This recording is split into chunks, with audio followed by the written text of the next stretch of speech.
begin transmission. This program is intended for mature audiences. Parental discretion is advised.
Good morning.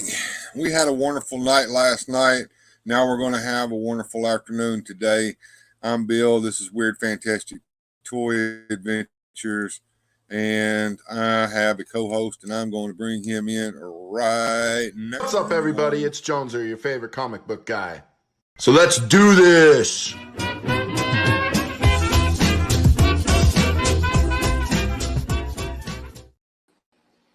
What up, Joneser? Yeah, we had a little gremlins in the Jones house, which hopefully they're done. My last internet speed test went good. Okay, I saw you popped out while I was still in the process of making that PDF file, so I kind of got started there for a minute. That wasn't up to me. It just kicked me out. Yeah, and of course, we've already got them coming in. There's Bjorn Jorgensen with his schmublock. Then we have Manic Plastic Toy Shop, my friend Michael Purvis.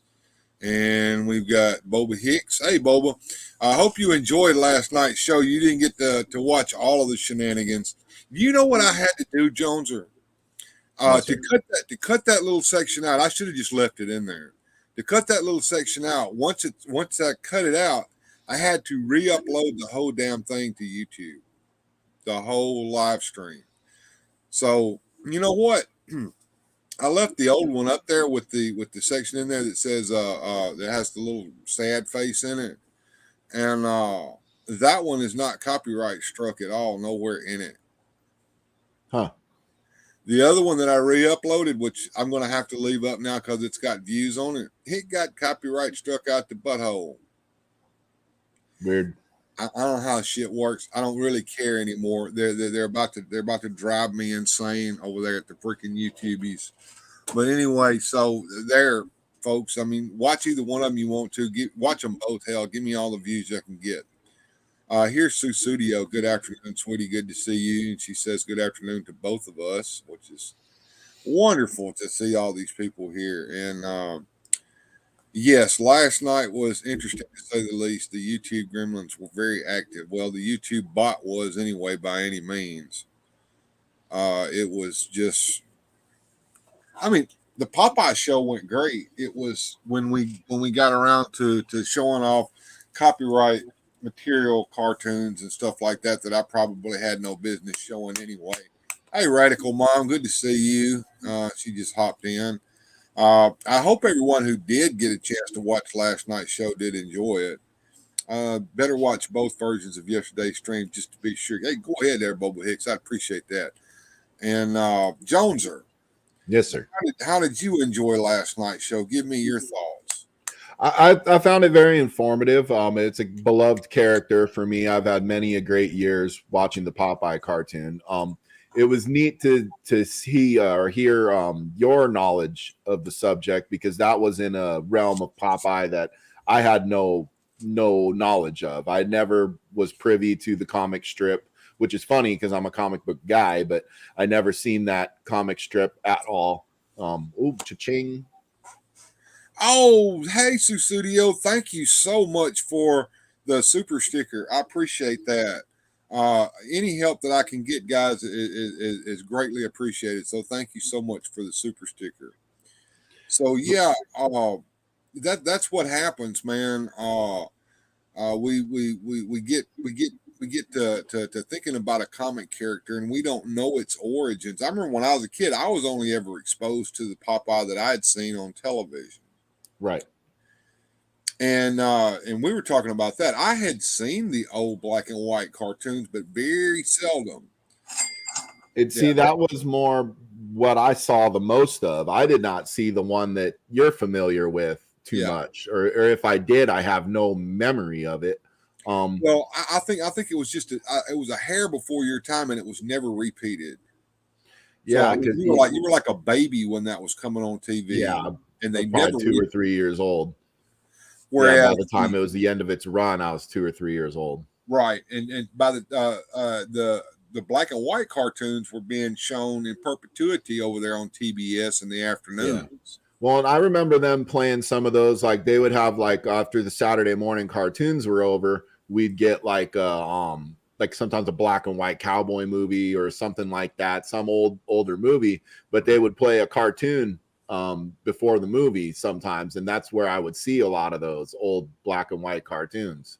Well, I was thinking about a show that used to come on PBS. Now, this is way before your time. This is like late 70s. Now, I don't know how long that they showed it on it because I tried to watch it whenever I got a chance. But there used to be a show called Matinee at the Bijou that came on PBS. And I want to say it came on Saturdays or Sundays on the weekends because I was over at my dad's house when I would watch this. What it was, just to give you an idea of what you were watching, right? They would start out and they would show this old Bijou movie theater from like the 1930s, and it would be in shambles, like it would be on some deserted city street where it sat to rot, after it closed. Right. Then the screen would waver, because we fixed to go back in time, and then it would show what it looked like in its heyday. And they would zoom in on the door, and a fellow would come out and give you an introduction and tell you what you were going to watch today. And the way they presented it the way that the feature film of the day would be shown on that movie theater screen back in the 30s. You would have a short subject, you would have a newsreel, you would have a cartoon, and then you would have the movie. And sometimes you would have a serial like Radar Men from the Moon or some shit like that on there. Dick Tracy or Captain America or Batman or something. Indeed. Now I remember watching those, and sometimes there would be some kind of like a Betty Boop cartoon or a Popeye cartoon in that. Of course, whenever I got over to a friend's house and they had the super stations on the cable, I would get to see the afternoon cartoons that would show weekly.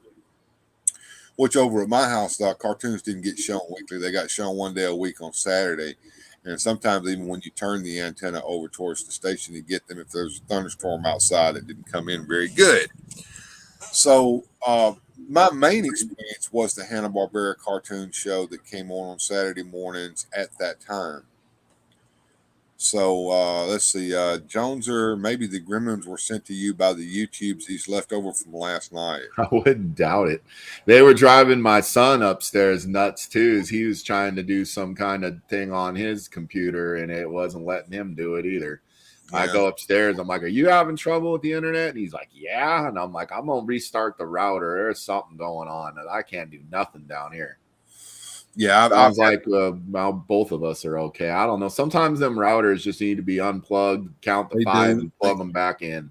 Absolutely. Mine does that every now and again. And of course, I have to do the same thing. But anyway, back to Popeye. Yeah, I kind of wanted to showcase that Hanna-Barbera cartoon because it doesn't ever get a chance to get re-shown very much. Now, I'm very happy that this YouTube channel that has permission to show them is there, because I'm going to get me some of those cartoons come hell or high water, and I'm going to fix them on media so that I can watch them even when it goes away. Sure. I was a big fan of the Fantastic Four Hanna-Barbera set from the 60s, and you got to see it on Cartoon Network in the 90s and maybe early 2000s, and then it kind of went away. And I don't know who has the rights, but it's hard to get a copies of that. I ended up buying a pirated DVD set to get it. Well, me matey, I wish you had contacted me because in the village down there, I have such things. I might have to look into that, some other stuff I'm looking for. But the set I got was really well put together. It had, you know, box art on the set, and you could tell it's a good pirated set. And I got it off of eBay, so I don't know how he got away with that. Look, You know. look, mate. Send me a list of wants, and we'll go sailing on the high seas sometimes together. Gotcha. I got some shit, man. The only complaint I have for that cartoon set is in the corner. It's got the Cartoon Network logo in it, so you can tell the guy recorded it off of there. Yeah, but I mean, that was the last time it's seen the light of day publicly. Well, sometimes you got to deal with that. As a matter of fact, I have something that I'm not supposed to have that Disney wishes didn't even exist anymore, and that's Song of the South. And the unfortunate part about that is I have Chinese subtitles all in the bottom of that while I'm watching it. But I've got it, and that's probably the best way you're going to get it. Figuratively speaking, has joined us today. Hey, man.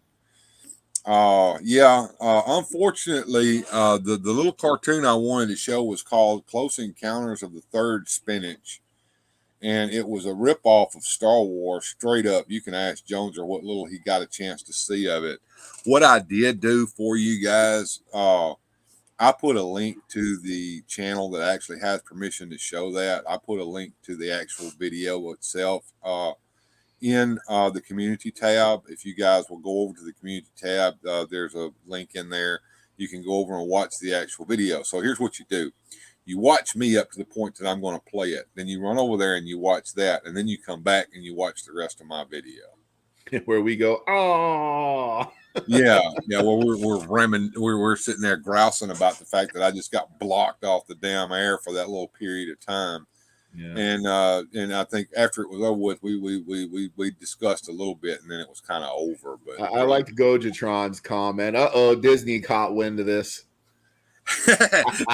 like it was for the Star Wars part of it. Yes, I thought that was funny because that's their cash cow, you know. And that was kind of hilarious. Mickey Mouse is milking that cow to skin and bones right now. Oh, nothing left of that. It's dead, and they're beating the body into oblivion right now, unfortunately. And I think they're going to do the same thing with Marvel as well. They are. They're currently doing that to Marvel too. They're just milking it dry. So I watched the link this morning. You should have left the blank spot in. Tell you what you do, Studio. In my frustration this morning, I was kind of let's just say a bit miffed. And I'm putting that rather lightly. I went in and unprivated the old live stream from last night and made it unlisted. But here's how you get to it. When you go to my main YouTube page, scroll down to where you see the playlist for live streams. Click on that and go to the bottom of the list. It's down there. The link to the actual live stream, not the recopy of it that I posted up top. That thing is wide open. You can watch the whole thing. There's a blank spot in the middle where they killed us, and then it lasts for I don't know how many minutes, minute or two. It's long enough to make you want to start skipping ahead.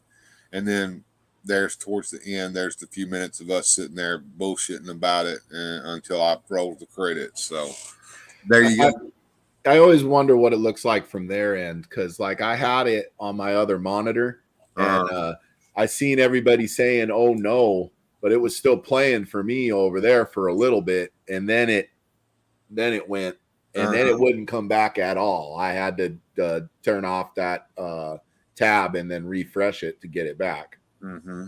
Yeah, that's kind of how it works. I think if you stay in the chat, if you're watching it while it's happening, it doesn't blank out for you. I think I killed it. You know, when I figured out what's going on, I just killed the feed so it would just go ahead and reset. So the whole cartoon never played, but I think that up until the time I killed it, those who were actually watching us could watch it. I didn't get it. It I saw the "you are off the air" or whatever, this has been suspended or whatever it said. Did you get that? Okay. Well, of course, guess what? I've got a copy of it sitting over here in Streamlabs that's full and complete right up to the time that I kill the cartoon. Sure. You know, and I can download that and keep it for perpetuity if I want to, I suppose. But anyway, you know, and it was funny is like right before it died, I put a comment out there that I think it said "Holy Lawsuit, Batman." yeah, because I was commenting on the total plagiarism of Star Wars that they had on that, you know. And it was pretty much a straight up rip off of Star Wars. Completely. I even liked the Death Star. That Death Star, and of course, Bluto was Darth Vader, and they wasn't even playing it. He had the full Darth Vader. They weren't even trying to pretend it was anything else. Which, I mean, such as the times. I mean, okay, so that came out probably when Star Wars was a hot property, probably 80, 81. I would say probably sometime between 1978 and 1981. So sure. Yeah. So Star Wars was setting the world on fire, and you know, people weren't so lawsuit happy probably back then. They just let it go. They figured, you know, hey, you just it's part of pop culture at this point. Well, this was at the time of Star Wars Holiday Special and shit like that too. Sure. Well, the fans were frenzied for this stuff. So, you know, I mean, even Looney Tunes, I want to say they got into some space stuff around that time too. They had a lot of, you know, Duck Dodgers in the 24th and a half century, and you know, and they were getting into getting on the bandwagon. Very much so. And cartoons did that, and it's called parody, and it's covered by fair use, in my opinion. Because I remember those like Duck Dodgers ones. They had the credits rolling up the universe screen, which totally was Star Wars style, you know. Yeah, absolutely. Which I believe Lucas took that from the old Flash Gordon serials. He did. As a matter of fact, if you look into it, that's what he wanted to do. He wanted to do Flash Gordon. But Dino De Laurentiis had those rights wrapped up, so he had no choice but to make his own version, and his own space opera. Well, it worked out for him. It did. What I wanted to talk about today was what we're getting, what we got on pre-order, what we've got looking forward to for the future this summer and fall. And I made a little slideshow of what I've got going on, and it's pretty much got me wrapped up. So I'm not going anywhere further than this as far as collecting goes. I might pick up a thing here or there if I see it on the shelf in a store and I've got a little bit of mad money in my pocket, but oh boy. And let's see, Bjorn says, I have a crap ton of stuff on pre-order from BBTS. I just pre-ordered some more stuff for projects. Careful, my friend, because I fall into this trap of pre-ordering, and it can really get us. So the first thing that I still have on pre-order is Sheila the Thief from the Dungeons and Dragons series that Hasbro is going to release. Now, this figure hasn't hit my pile of loot yet, and I'm waiting for it to, because it should soon, because I've also got the Skeletor and Screech here, and I've got Eric the Cavalier. I've got Skeletor, Screech, I said, and then I've got the Skeleton Warriors. Now, I'm really, really looking forward to this pack here. I bought 2 sets of those. Yeah, and I kind of thought about doing that, but I thought, well, first of all, my wife's not happy about me having any pre-orders at all, period. And if 2 of those come in, you know, I'm sure you've gotten this too. What do you need 2 of the same thing for? Because there'll be 4 of them, but it's an army. Yeah, army building doesn't compute with those who don't do this.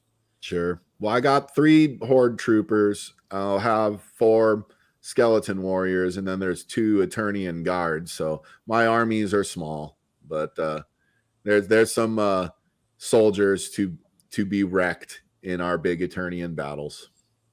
And of course, NECA has been doing their redos of the old LJN series of the Advanced Dungeons and Dragons figures, which believe it or not, back in the day, I collected those, and I found some of them the other day. In here, we have Warduke and Kelly. Oh, okay. So I have a special place in my heart for these guys, and so when the Warduke came out, I actually bought him. I attempted to do a show one Sunday showing him off. That was probably a shit show. I need to probably redo that. And when these figures come in, they'll come back out again. But you guys are a bad influence. I saw that last night. You bought the Smokey and the Bandit 77 Firebird Trans Am and Matchbox cars. Yeah, Matchbox cars are fun, and I can remember playing with those when I was a kid.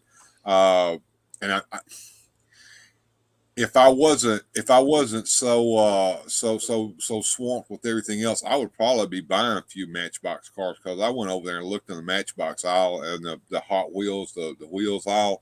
There's a lot of cool stuff over there, man. Ooh. My oldest son upstairs, his room about looks like behind me, except it's all model cars. And Boba Hicks comes in with a super chat. Wild Wild West, New Jack. Thank you so much, sir. Thank you for the super chat. Anyways, going back into I've got some stuff that's still that has come. It's on my pile of loot, and I'm going to let that pile of loot build up so that I can take advantage of the shipping on that. Sure. I have a question for you though, Bill. Did you pre-order Snake Mountain? I did. It's coming up. It's in the slideshow. We'll get to it in a minute. There it goes. Sorry, I didn't mean to get ahead of you. That's okay. It takes a minute sometimes for the Streamlab to see the super chats. I see them here on StreamYard as soon as they come up. But thank you for that super chat. I appreciate that so much. Let's see. I still have some of the older Matchbox cars and Hot Wheels, and I have some that are WCW wrestler cars. Cool. So I got Presto. He's sitting on the pile of loot. So because he's already come in, I know that Sheila the Thief and Eric the Cavalier must be coming in soon. So I have some stuff on the pile of loot, but I don't quite understand it. Okay. You got 90 days for that shit to sit in your pile of loot. As soon as it comes in and they put it on your pile of loot, they charge you for the figure, but they don't charge you shipping because it isn't shipped. It's sitting on your pile of loot. So once your pile of loot builds up to a certain point, and before the 90-day period is over with, you can get it all shipped in one box and pay one shipping price instead of paying shipping prices for each individual one. And that's what that's the big feature of Big Bad Toy Store above like Entertainment Earth and those others, even Amazon. I think Amazon will let you combine shipping on select items, or if you have Prime. Mm-hmm. Here we go. WCW monster trucks are cool. Yeah, they are. Moving on to the next slide here. This Point Dread and Talon Fighter is also sitting on my pile of loot. You went ahead and had yours shipped to you and did a video on it. Speaking about that, you were a little miffed because the figure wouldn't fit inside the place. The tower. I think that if you put them in the I'm about to take a dump crouch that they always sat in back in the olden days. Yeah, then it'll fit a little better. I put him on his knees and he kind of does. Or if I also tested it, if you stick it on the tower on Grayskull, then he fits in there just fine. And if any of you really, really, really have some money to burn and you want to get something special, go over to Hebro's channel and get in touch with him either on his Facebook or through eBay or however he sells his 3D prints. He is 3D printing a piece that will fit between the base and the top of Point Dread to extend it, and it also works with the castle too. I don't know if you've seen that part in my video, but I was also a little, I don't know about miffed, but just kind of shocked the way it was packaged. It was all just loose in there and wrapped up in tissue paper. Yeah. It didn't have the little cardboard insert or the stringy dingies like they've done with the other stuff. Because you could hear it rattling around like broken glass. when you pick it up and move the box. So I was kind of like, wow, they went cheap on this. Yeah, that's the result of the windowless packaging with no plastic on the inside of it that they're going to. It was the same thing with the Dungeons and Dragons figures. When I removed them from their packages, they're just wrapped up in little paper sacks in there, and they rattle around. There's really nothing to hold them. Right. So I'm hoping that fad goes away quickly. Ray Mysterio, other Goldberg, yeah, cool, Studio. We'll have to get you to send me some pictures of those. I'll show them off on the show. And if you do go and take some video there at your store of the He-Man stuff that they have on display, please let me get a hold of that so that we can showcase that for you. And I've also got this sitting on my pile of loot. I'm not a big buyer of Marvel Legends, although I buy select figures. I could not help myself on this one. Right. No, I almost bought this one too, but I didn't. This was one of my favorite cartoons when I was a kid. Same. And just the mere fact that the box cover is using the figures to redo the logo from the cartoon show. I mean, it just, I'll probably open it up. I'll probably take the figures out and play with them, but I'll probably keep them in the box and keep the box on display like this right here. Oh, that's quite the gift, Bjorn. Absolutely, man. And then you know, that's big time getting something from Grindhead Jim like that. Something to cherish for a lifetime, I would say. So next, I have some pre-orders in Entertainment Earth. Why didn't I pre-order these over on Big Bad? Because they were sold out on Big Bad when I went over there to get them. So I had to go somewhere else to get them, and that was Entertainment Earth. So I've got the Invisible Jet, and I like how they show it on the package there. That is not an actual picture of the toy. That looks like it's some line art so that it looks even more invisible than it actually is. Right. But this is something that us Superpowers fans have been waiting for over 40 years. Yeah, I'll be getting one of those. I didn't pre-order it yet. I'm banking on, because those have been sitting on the shelves at every Walmart I go to. I'm banking on I'm going to find that easy. Yeah, I told myself I wasn't going to suffer FOMO over these things, but I did, because I every time I go on Walmart, the aisle is choked up with Supermobiles and Batwings, and I'm thinking, if this shit don't move, how are they going to put the Batmobile and the Invisible Jet on the shelf? Yeah, it'll be there. You probably. Figuratively speaking, says, as long as that windowless packaging doesn't damage the product inside, I think I'm good with it. However, once again, being able to keep it in the package and find some plastic is optimal. Yeah. They need something to hold it down. Just wadding some paper up in there is not.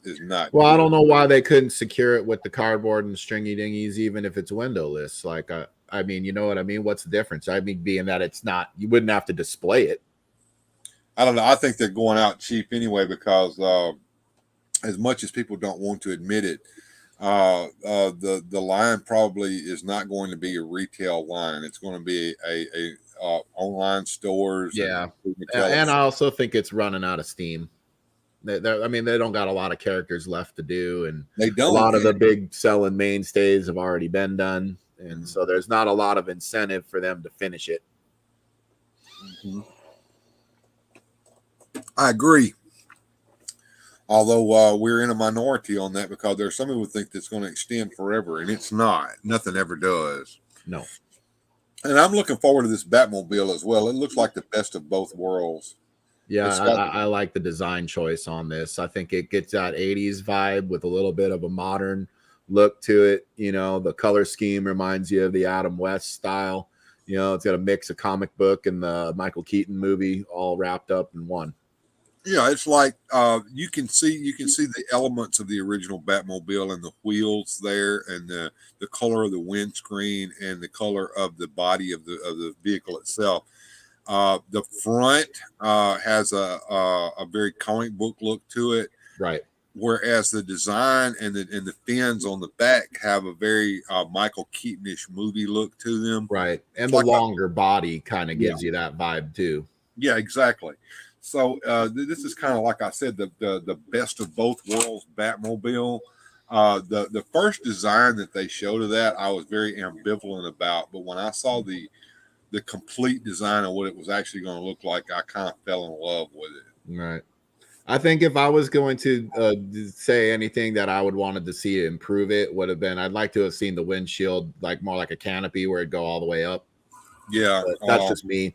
Because I mean, well, now Batman's going to be eating bugs in the face as he's cruising Gotham.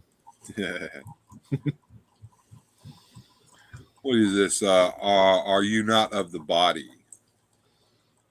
Okay. Don't get it, Boba. Maybe it's flying over my head. I found a stuffed Batmobile.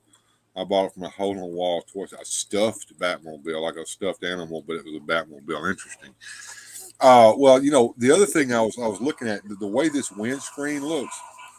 Do you remember that when the Batman '89 movie came out, Kenner had lost the license to do DC Toys, and Toy Biz had gotten it, and Toy Biz actually released a Batmobile, a Batwing, a Batcave, Yep, and Batman and Robin figures. And I still have my Toy Biz Batman and Robin. The Toy Biz Batmobile had a windscreen very similar to this, without a complete canopy over the top. Yes, it did.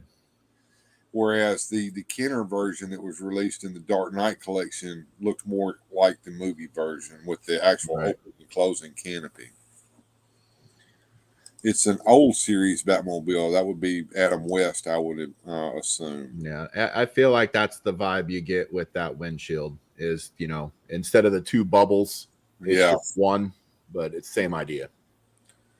And of course, here is the new Wonder Woman figure. To replace the other Wonder Woman figure that we got in the first series. So we're getting lots of Batman and we're getting lots of Wonder Women in this set. I wish I would have waited for this one because I like the color scheme on this one much better than the one I got. I agree. This one does look a lot better, and I'm ambivalent about that cape. I don't need the cape. The cape will fall off. Wear a cape? Does Wonder Woman wear a cape? Not usually. No, it's a ceremonial cape, and even in the in the Carter series, she never wore it all the time. Just every now and then as a ceremonial thing. Yeah. So, no, I think she doesn't need the cape. No. So sorry, Cape Master, I'm not buying Wonder Woman a cape, but you better believe I'm buying Batman and Robin's capes. This one I'm looking forward to too. Aquaman.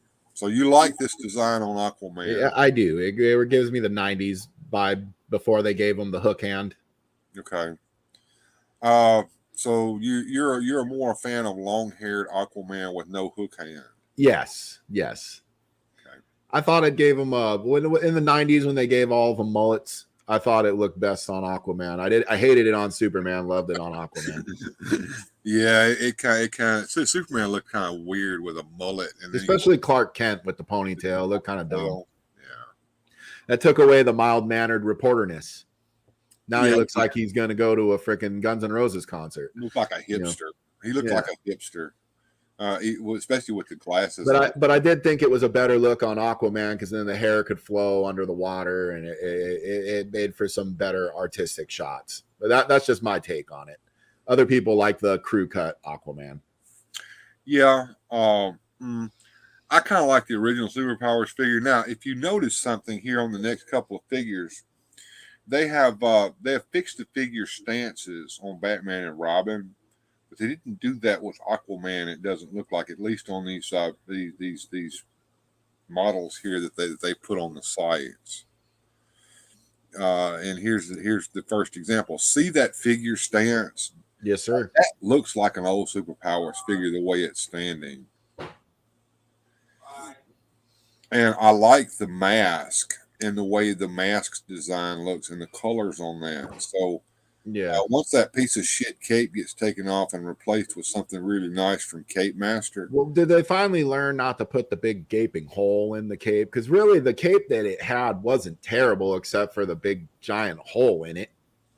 I'm wondering about that myself, Joneser, because I don't have this in my possession. I haven't seen anybody showing off opening the package of it, so I don't know. I'm sure McFarlane has paid attention because he got quite a bit of grief over the fact that he was sitting there stapling big giant ass damn holes and Yeah. something that That should. was the first thing I noticed when I opened my Superman, and I was just bummed. I was like, that's bull crap. And Suicidio says Aquaman doesn't look right without flowing hair. Okay. I could see that, especially if you're a big fan of Jason Momoa's Aquaman. Right, which I believe most ladies are. Yes, they are. And then here we have the Tim Drake Robin, and as you can see on the art over on the side, he's wearing the black and yellow cape, the black on Right. the outside with yellow on the inside, whereas the figure itself, That's the Dick Grayson version. yeah, I mean, the cheap ass sons of bitches. So once again, Cape Master does have a double-sided cape that's very reminiscent of the old Robin figure. I have two double-sided Robin capes here at the house. In addition to that, I can steal the cape off of one of and stick on this one if I really want to. So he also did a two-tone Batman cape that looks really good. If you like, I saw that black blue. It was blue on the outside and black on the inside, and then Yeah. that may be something to think about as well. So anyway, I've got this on pre-order, and moving on along, let's go to Amazon. That is where I have this on pre-order. I pre-ordered this back when it first showed up on Amazon. If you guys remember, it showed up on Amazon first before anywhere else because it wasn't supposed to, and a bunch of us went over there and pre-ordered it. Did I pre-order it anywhere else? No. It's either going to come from Amazon or I'm going to be SOL.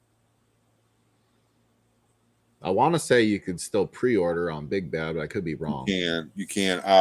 Today when I was gathering these images, I did look over there, and it's sitting over there on pre-order for like $85. That's where I got it.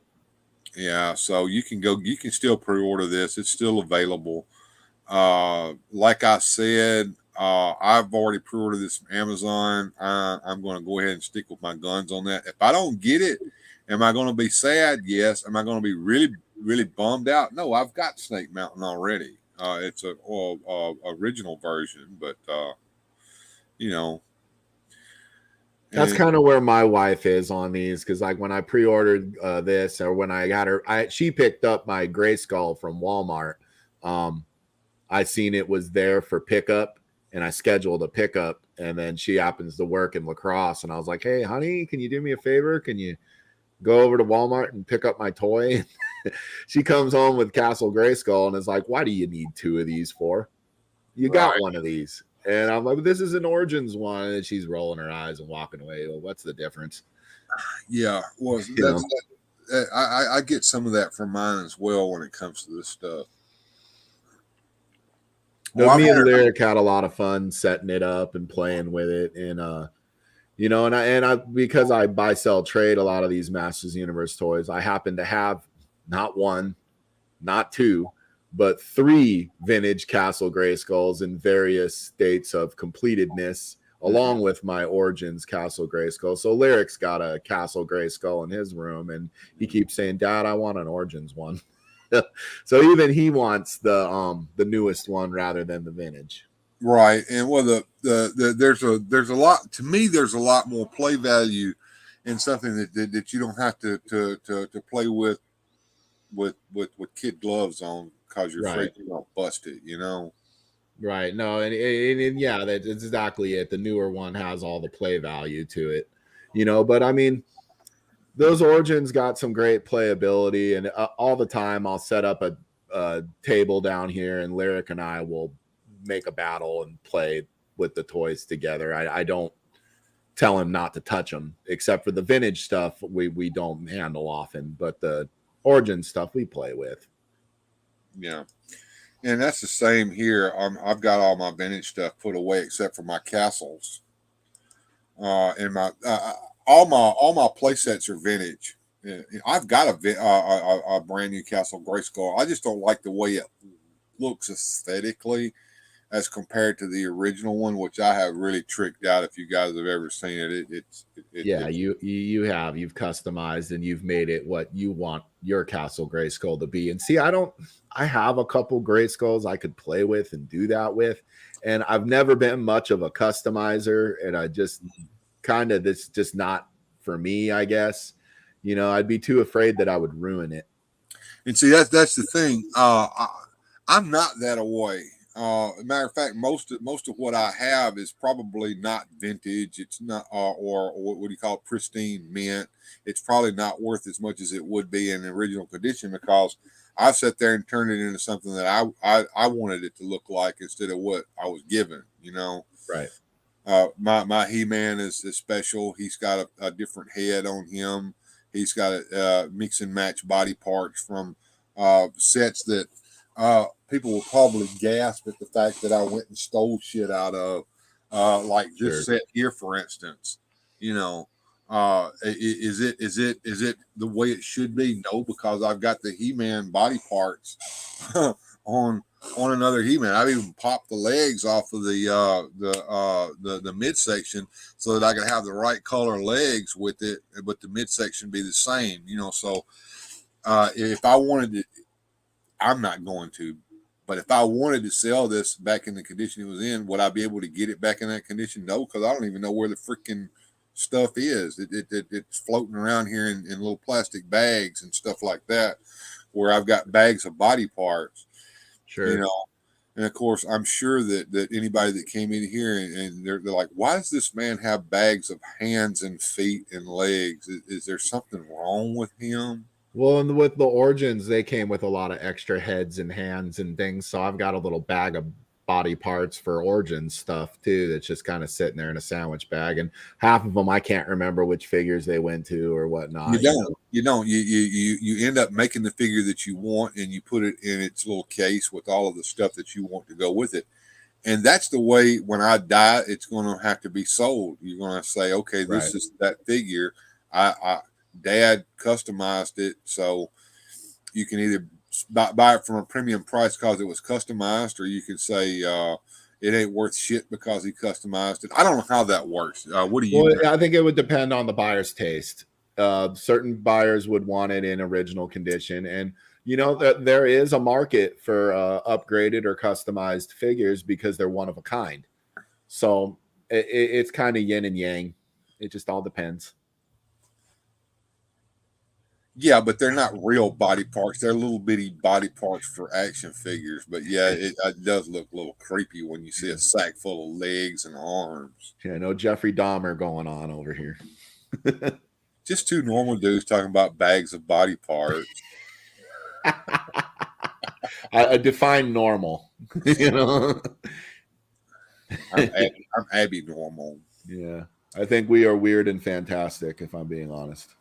Well, that's what this show is all about, is it not? Because, you know, right there it says it, you know, weird, fantastic toy adventures. So what have you got on pre-order? What have you got laying in your pile of loot? And what have you already received, Joneser? Well, I got the Talon Fighter already. I think the Skeletor Screech is about to hit. I got the pre-order notification, but it didn't land. I was going to wait to ship the Talon Fighter and the Screech together, but I as soon as I saw that Talon Fighter, I was like, I want it. And I know Big Bad Toy Store just happens to be like a half a state away from me. I'm in Minnesota and they're in Wisconsin. I want to say it's a 2-hour drive from my house. So I gambled if I sent it Friday, I might get it Saturday or Monday at the latest. And sure enough, I got it in less than 12 hours. So I was pretty happy about that. That's amazing. I got a bunch of Masterverse stuff and a bunch of Origin stuff. I did skip a few things. I think Squeeze is coming, Spike Ore for Origins. I think as far as Masterverse, I got Whiplash, Webster, Prince Adam, Clamp Champ coming. It's all just He-Man stuff. I didn't order anything else, or I got Snake Mountain coming. Who'd you order it from? Big Bad as well? Everything's Big Bad. I didn't order from anywhere else. They're just easy for me because they're so close to my house, and that's just the way to go for me. And then, I mean, you know, my method is I'll haunt the Targets and the Walmarts when I do. If I see something, then I might cancel my pre-order, which is part of the system I've always worked. Most of the time I don't find anymore. In the old days, I would find stuff. Nowadays, it's not so hard. The Masterverse stuff is easy to find. I've found most of that in store, but I ordered through Big Bad as almost a fail-safe. Yeah, just to be sure that I'd get it. And it most seems of the like time, Big Bad gets their stuff later than everybody else. Is that the case? it depends. Sometimes they're way ahead too. Like there's been a lot of times where I'd have to say in the last year or so, I haven't canceled many things because it went there first and I got it first. Whereas there's been a few times where I have seen something in store and picked it up and then went and canceled the pre-order and was like, yeah, save $2-3 at a pop each time you do that. Which there was another question I was going to ask, talking about pre-orders and special orders and blah blah blah. The mini comics Manny Faces, is that an Amazon exclusive? I don't know. They keep messing around with the different exclusives. Like even the Talon Fighter on the box art, I want to say it said exclusive on it. I don't know if that's exclusive to something but it was on Big Bad, so I don't know. Yeah, I don't know. There's a lot of things that they say it's exclusive. Like Wondar was supposed to be exclusive. Then people in California found him. Oh, at Frank and Sons. I think there's something going on there, but I don't know. All right. But yeah, he was found at retail. People bought him. Yep. Manny Faces. And I do not see a listing for mini comic Manny Faces over here. Manny Faces Origins. Bjorn here is saying he's mostly got vintage Star Wars stuff, which that is pretty cool. Gap After Dark here in the house. Super awesome Geek Show raid. Thank you, Gap, and Super John for raiding me. Appreciate that. You guys come in and give me lots of likes and give me some views and stuff. That's a great channel too. Super it awesome. Is. Love Super John. I had a chance to go on his show when they were looking through some Star Wars stuff that he bought off of eBay, but I didn't get a chance to get on that day. But he did send me an invite. Let's see. Big Bad used to be first for getting stock up and around 2017, and then something changed and they got inconsistent. Yeah, I agree with that. I was looking on Amazon to see they've got the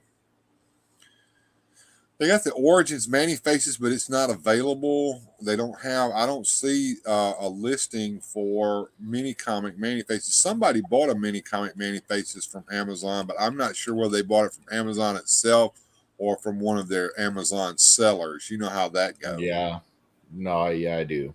Walmart does the same thing. They do. They do. And private sellers in there. So you could pay $52 for a $15 toy. Yeah. If you really want it that bad.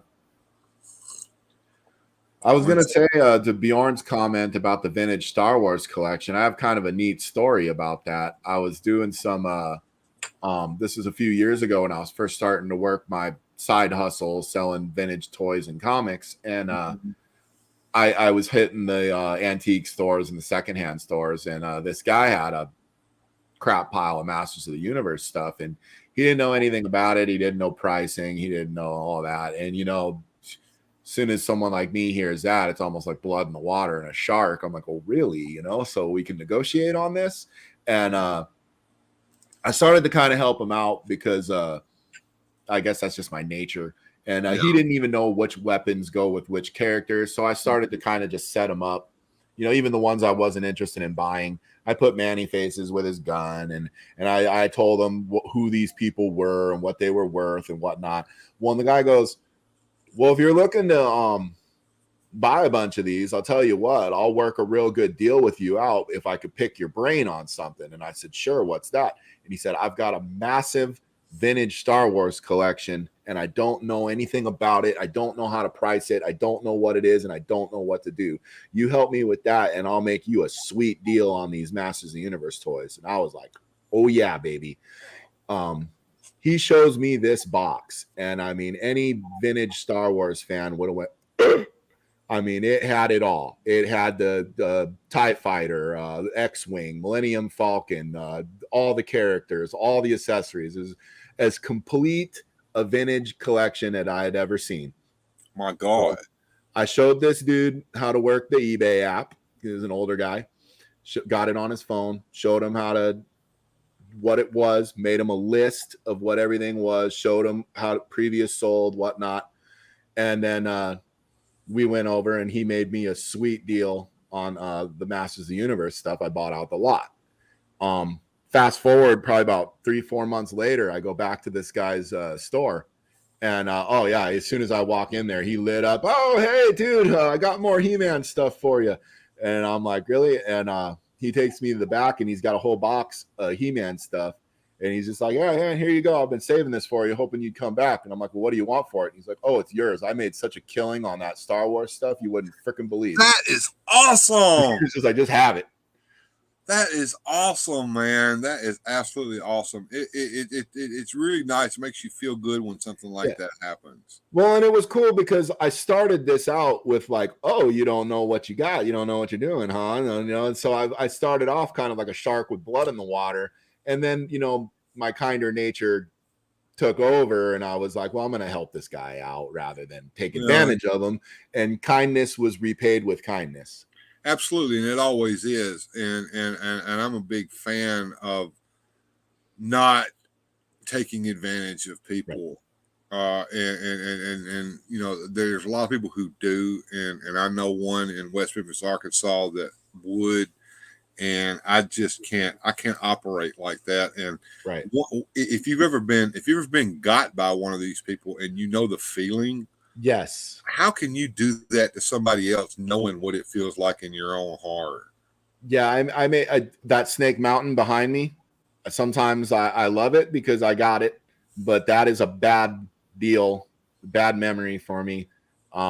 Where I made a crappy deal. It's my own fault. I'm the one who shook hands and agreed to it. But it was one of those things where you drove away and you went, wow, I negotiated really poorly. And I think I just kind of got here. Yeah. And my kinder nature in that spoil your enjoyment. It can spoil your enjoyment of that toy from that point on. In fact, if you watch my review of it, I'm like angry as I'm blowing the dust off it, and I test the microphone, and that was the one thing is I didn't even know if the microphone was going to work, and so that was the one piece of enjoyment that I got out of it. You even got me laughing maniacally into the microphone. I'm trying to make it fun for me again because I actually lost sleep over this. I mean, I just made a bad deal, and I actually thought about, you know what? I don't sell toys no more. And I don't even know if I want to sell comics anymore. The people that are involved in this are toxic. Oh, wow. Yeah. I mean, I did a whole, reviewed my whole friggin' purpose in life. Like, I don't ever want to feel like this again. And so it has made me a little bit tougher of a negotiator and a little bit more of a, well, hold on, let me think on that. Yeah. Not so quick to agree or to be fast talked by somebody. Because you feel like you ever see the cartoon where they got the guy and he turns into a jackass and you hear that, ee-ah, ee-ah. That's what I felt like driving out of there. Like, what just happened? I'm smarter than this, Yeah, absolutely. All right, well, I'll tell you what, since you're talking about Snake Mountain here, let me bring back some member berries for everybody real quick, Joneser. WMC TV, Channel 5, Memphis. Is Snake Mountain ready to take on He-Man? Anytime! Snake Mountain, Battle Armor, He-Man, and Skeletor each sold separately. You put the mountain together. Batteries not included. Is your serpent ready to strike? Yes! Come, He-Man. Come to Snake Mountain. If you dare. Snake Mountain with Echo Microphone. New from the Masters of the Universe collection. Action figures each sold separately. From Mattel. That is cool. And the kid on the microphone was getting a little too into it, I think. Probably was directed. Surely. But and the microphone worked so much better in that commercial than it ever did in reality, too. Yeah. Yeah, that's true. One thing I will say, turning a negative into a positive on that Snake Mountain, because like the part that stuck up my craw is I gave this guy a pretty killer box full of Masters of the Universe stuff and parts that I know if I would have pieced out on eBay would have been probably, you know, if I'd have took my time, sold them one at a time, I could have got a couple $100. Mm-hmm. And I ended up trading for this dusty, incomplete Snake Mountain that needed way too much work. That I gave him something at $200 worth of value for something that was $50 worth of value, and I felt stupid, you know. Let's get off of that for just a minute and let's get into the restoration part of it. Well, that's where I found the joy in it again, is even though I ended up putting more money into it, tracking down parts and the sticker decals and all that, I did have some joy getting some Dawn dish soap, blowing the dust off this thing, because this thing had such a thick layer of dust I probably shouldn't even have paid $20 for it, you know, and just cleaning it up, putting some life back into it. I got them plastic manacles from I can't remember the guy. It's the same guy you bought them from, the ones with the where they're not brittle, they're not the vintage. I got that'd be Talos Dream Shops where I got mine. Thank you. Yeah, I got them from him. I mean, it had the microphone working with battery cover, so that was a big one. It had the green snake. I had to get the bridge pieces. I had to get the net. I had to get the hardest parts to do. And I think I went ahead and bought reproduction railings for my bridge. Yeah, I want to say mine are original. They're a little. One of them's got a crack in it, but you can barely see it. You know. But yeah, I ended up probably putting $150, $170 into this damn thing when I should have just bought one outright that had all this stuff instead of doing that. But Lyric and I had some fun sticking the stickers, and we made this thing that lived in the back of somebody's garage for 30 years a thing again. So that I found joy. Exactly. And that's how it works. You know, I was sitting here thinking about mine for a minute and thinking about the new one. And there was something that's going to be included with the new Snake Mountain. But, you know, you go to the dollar store and you can find stuff like this so that, you can make what you got work, you know? Right. So, you know, I've got me a spider to go in my Snake Mountain, just like the one that's going to come in the new one. So if I don't get the new one, I've still got this, and I've got a lava falls in mine and all that kind of stuff. So. Well, I think the big one for me with the new one is I really want the bone throne. That's something that's not in my vintage one. And also the vintage one didn't have platforms or anywhere. There was really no action on the inside. With Snake Mountain, all the action was on the outside, much less the Fright Zone. Whereas for Grayskull, all the action's on the inside. I'm excited about the little movable dungeon that can go on one side or the other. That will be cool too, to drop a figure in there, to have them in a cage in the inside on the other side. You got the extra piece for the lava pool so that you can actually make a figure look like he's sinking into the lava or whatever that shit is, the slime. Yeah, no, that looked cool. I always thought of it as an acid pit, but I guess then where would there be? There must be one strong serpent in that acid pit. Yeah. He must be tough. And, you know, and the sticker always showed one of them kind of crawling out of it. Yeah. No, and they got a lot of play out of those decals. I'll tell you, the one that's always warped in my mind is that graded floor in Castle Grayskull with all the creatures trying to crawl out of there. I mean, that is emblazoned in my little kid mind all the way into adulthood. And I've always wondered, it was the Well of Souls, I think it was called. And the Dwell of Souls. Yeah. And it's just like you just wondered. And it was neat to see Origins pay off, you know, like Frogmonger. And I almost wonder if that like hairy beast thing, you know, they had the Oral Axe too. And, you know. And of course, if anybody's wondering where to get repro stickers, this is the guy right here, Zach Paris from Australia. He makes the best repro stickers in this land. And I'm going to open this envelope right here because I sent off for these, and it takes a while sometimes for an international parcel to get over here to America, especially from down under. And what did I get? I probably got something for the Road Ripper. Let's see what's in here. And you tell me what you think that is. That's Road Ripper for That's sure. Road Ripper, and they are die cut. So all I got to do is peel them off and stick them. I don't have to sit here and try to cut them out or any of that.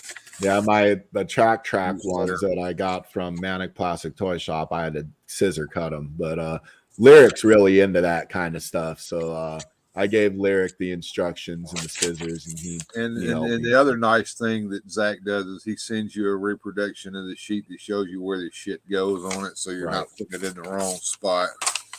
And he's got so many other things that he sells. He sells display plaques, stands for Hasbro Vintage Star Wars.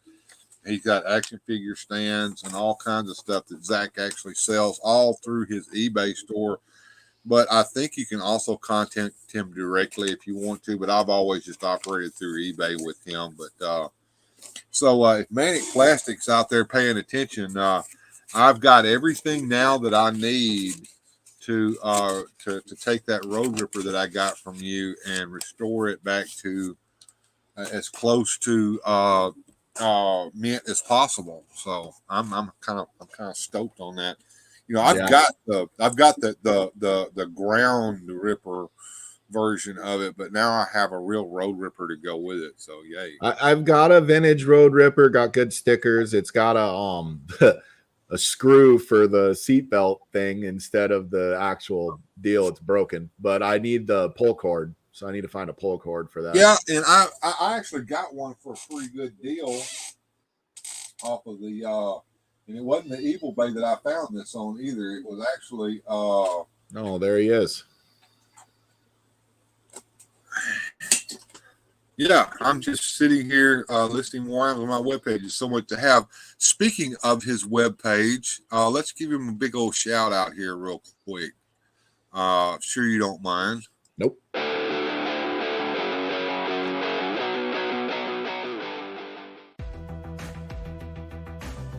We have a great product in the shop that we're excited to share with you. Check it out on our site.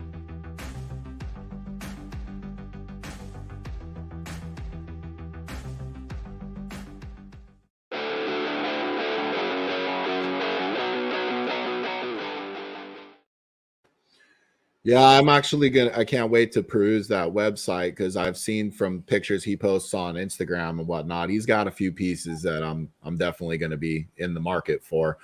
He's helped me a lot getting some of those harder to find pieces I couldn't find in the vintage collection. You know, some ones I've been looking for a while, and I did completely restore that attack track that he had sent me. So yeah, I couldn't recommend this dude more. You know, exactly. As a matter of fact, now that he's got a website, yeah, you saw the website on the commercial there. Yeah, go over there and check out his website. He's been putting up stuff night and day for the last couple of days, and it's just getting better. Sure. I picked this up off of an Etsy seller at a much better price than what you'll see them for on the Evil Bay. So good luck in your endeavors, but they are out there. Sure. And you can't see it here on the screen, I don't think, but the actual Road Ripper says Road Ripper right there. You see? Oh, that? I see that. Yeah, it sure does with trademark. Mm-hmm. Whoopsie doodle. But anyway, well, was it extreme close up? oh, we can do that. Extreme close up. Old Wayne's World. Whoa! Yeah, they're out there, and I've got everything I need to get that one restored. I've got a battle ram that I restored, and I've got an attack track that I restored. So, you know, I've got about everything I could ever want as far as Masters of the Universe goes. And with the Origins figures. I've got more Origins figures than I ever had of vintage growing up, and I've got all of what I had growing up vintage except for Screech, but I still got my vintage Screech in the meantime. Yeah, I have more now than I had growing up of both. And I grew up in a pretty middle class family. I was a spoiled kid. I had a lot of toys, and so I had a lot back in the day. And then I don't know, somewhere I guess I hit the midlife crisis and I just started rebuying all this stuff. And I had perfect timing in it because I was ahead of that Toys That Made Us documentary on Netflix. And then the prices boomed. And I was I'm so glad I got ahead of that, you know. Yeah, that I wish I would have bought more of them before that happened, because, you know, there was a time where you could get Sorceress for like, you know, 20, 30, 50 bucks. You know, now she's 100, 200 bucks, you know. Well, yeah, and she's getting harder and harder to find too. Talking about the vintage version. Yes. Yeah. In fact, that's all I've got left really is the harder to find pieces. I need like the Clamp Champ weapon and armor, and the Ninjor, like Snake Face. I need all the spendy ones. Yeah, and you know, one of the things that I enjoyed about the Origins line, and I'm probably alone in this, was the fact that they released figures of stuff that I wanted when I was growing up, but knew in my heart of hearts that they were never ever going to do, such as the Green Sorceress, right? Red Beast Man. I mean, whoever Sure. thought we'd get a Red Beast Man? Versions of the characters, the way they actually looked, and the Alcala illustrations, a la PowerCon pack. Yeah, no, they did a lot of fan service in Origins, and that was nice. Merman with a real merman head instead of that badger looking thing. No offense, Jesse, if you're watching, but yeah, it was kind of ugly. Yeah, in fact, I kept my Lord of Power Merman, and I gave Lyric the regular Origins Merman. Yeah, I mean that was the merman we always wanted. That was the merman from the cross sell on the back of the package. That was the merman that was in the storybook that we wondered why our merman didn't look right.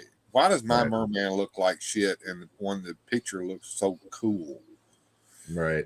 And we got all of that, and I was happy. We even got Naked Stratos. I actually wanted Naked Stratos. All I wanted was red wings and a blue jetpack, and I still didn't get it. I'm gonna have to fix you up with something, because I've got a lot of junk over here that's left over from my makings of. I've made 3 Stratoses that are not exactly what you got in the package from right. Well, you know, I've got my regular Stratos with his beastly feet. I've got a Filmation looking Stratos with actual red boots on his feet. And I've got a Naked Stratos with beastly feet and the right collar and belt on him as well. But yeah, I wanted Naked Stratos, but then I didn't realize what I was in for when I wished for that. And I'm sorry, folks, that I wished for that, because now you can go to Walmart and you can see Naked Stratos just stinking up the joint. Well, and he ain't the only one. Jitsu, Sorceress, and Buzz Off have been floating around that toilet bowl for a while as well. Well, the nice, I don't know how to do it exactly, because one of the things that Lee's doing over at Lee Customs is he's making Eric, Lord, the Son of Thunder heads, and he's making them in the same color as Jitsu's body, so you can use it with Jitsu. But you got Jitsu with that big giant hand over here, so how do you fix that particular arm with a regular, you know? I don't know. I'm not sure how he's doing it. I don't know. Lee, if you're out there and if you're listening, get in touch with me on Instagram and tell me exactly how you're doing it. I'm using Hulk Hogan. I'm going to use Hulk Hogan. I think he's the right color to make an Indian-looking guy with red skin, because Hulk Hogan's got that orange-looking fake California suntan on him, you know. Sure. Naked Stratos is the Lando of Origins. Poor Lando. Never gets no love. I know. Well, I always wanted to get a little Colt 45 can and stick in Lando's hand. Oh man. That's something I'm going to have to do when I do my next bunch of commercials. I'm going to have to get some Colt 45 commercials with. You see, I had a few Star Wars toys as a kid. I wasn't a big collector of them, but I did have a few. Lyric, on the other hand, though, is very into the Star Wars, and he has quite a bit of the I think there's the 5-inch or 6-inch figures. The which ones are those? The black, yeah, Star Wars Black series. That's what he's got a lot of, and he's got the select ones. He's got the Mandalorian, Darth Vader, Obi-Wan, a young Obi-Wan, Luke Skywalker.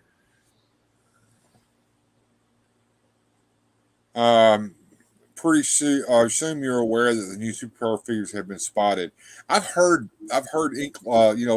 rumblings about them being spotted in the wild. I haven't seen any around here in the wild. Me neither. I know you're working today, Goji, but if you want to expound on that a little bit, I would love to hear what you have to say. We did look at what I have on pre-order. I'm not going to go out of my way hunting this shit down because I've got it already pre-ordered from Big Bad. The only thing I need out of that is that Walmart exclusive Mana figure. That one is the one that I'm looking for. And Black Mana? Black Mana, yeah. Is he Walmart exclusive? Walmart exclusive, Jackie. We're not going to find him anywhere else except Walmart, supposedly. Right. Yeah, I got to get me Aquaman and Black Mana. I guess I will look for Yellow Flash. Is that going to be in this latest? I heard I've seen images on the internet of one. Well, we did too back when the second wave was coming out, but he wasn't in the second wave. Yeah, that we need to have Professor Zoom Reverse Flash to go so Flash can have a bad guy. The original Superpowers line was stunk up with Batman villains and Superman. The one Superman villain there, Lex Luthor and Brainiac. I would love to see a newer Lex Luthor, and we got to have a Joker. Well, we do. It's Batman Who Laughs. Do we? There are photos on Instagram of the new wave in a Walmart store, including Black Mana. Yeah, that's the one. Bjorn, if you get me a Black Mana, dude, I will be so happy. I won't know what to do with myself. And like I said, I'm not going to be going out of my way to hunt them. Hell, I'm not even going to have time to hunt them, which brings me to another point that I probably need to reiterate from last night. I said at the last part of last night. Both Joneser and I, for the next few weeks, are going to be swamped. Me more so than he, I think. I think you're going on vacation. I'm going on vacation. Yeah, I'm not. Right. I'm going to the salt mines. I'm going to work like a Hebrew slave, and it's not going to be fun at all. I'm going to have 8-hour days. 12-hour days, 6 days a week. Saturday shows are going to be put on hiatus for a while. Friday shows already been put on hiatus. Saturday shows on hiatus. Sunday shows when I can and feel like doing one. Viewing hours are going to tank. I get it. I know it. Probably not going to have time to make any standalone videos, but I'll try to do the best I can. Maybe release a few shorts. We'll do something in the meantime. And Jones and I'll Matthew, you're just subscribed. Thank you for subscribing, Matthew Frater. If you're in the chat, shout us out and we'll say hello to you, man. So it's great to get these new subscribers. It all helps. Every subscriber I get brings me closer and closer and closer to the 1,000 that I need. And of course, I have a feeling that even when I do reach 1,000, that I'm going to have to struggle to get my viewing hours back up again because I honestly, I don't think that'll take long. I think once you're caught up at work and you get back on the ball, I don't think you're going to have any problem at all. And Bjorn said he seems to recollect there was some spot in Oklahoma. Well, if you see one in Walmart, man, you snap it up and you send it to me. I owe you some money, Bjorn. I know I do. I've been owing you some money for quite some time. And I do have your Gmail address. I assume that that's associated with a PayPal account. I will get with you. I've got to pay you for some stuff that you've bought for me over the years, and I appreciate that, man. If you pick that up for me, because I'm not going to be doing any toy hunting, guys. I'm going to be coming home feeling like crap and not getting out much. Hey, what's happening, Adam? Good to see you, man. I don't know how much you caught it last night, Adam, but we had a wonderful Popeye show last night that got ruined toward the end, and that was my fault, I guess. Well, blow me down. You know, what's interesting about that was they actually hired Jack Mercer back to do the voice for the Hanna-Barbera Popeye. So, you know, we were talking about Jack Mercer being the voice of Popeye for the majority of the period of time that they were doing Popeye stuff. Yeah, he caught the end of it. Adam has interesting sleep patterns, and he's also like 2 hours away from us. And I can't remember. I always forget if he's ahead or behind. I think he's ahead. Yeah, it's like he's an hour ahead of Eastern time. So, you know, everybody in Eastern time is like ahead of us by 1 hour. So he's ahead of us by 2. So it's like, what time is it here? It's 1:18. So it's like what, 2 or 3:18, 3:18 there. So yeah, my Walmart has all the cool stuff you people like. I know that, Bjorn. That's why I shouted you out, Jay. Just woke up. Yeah, I can remember the days of lazily sleeping in on a Sunday.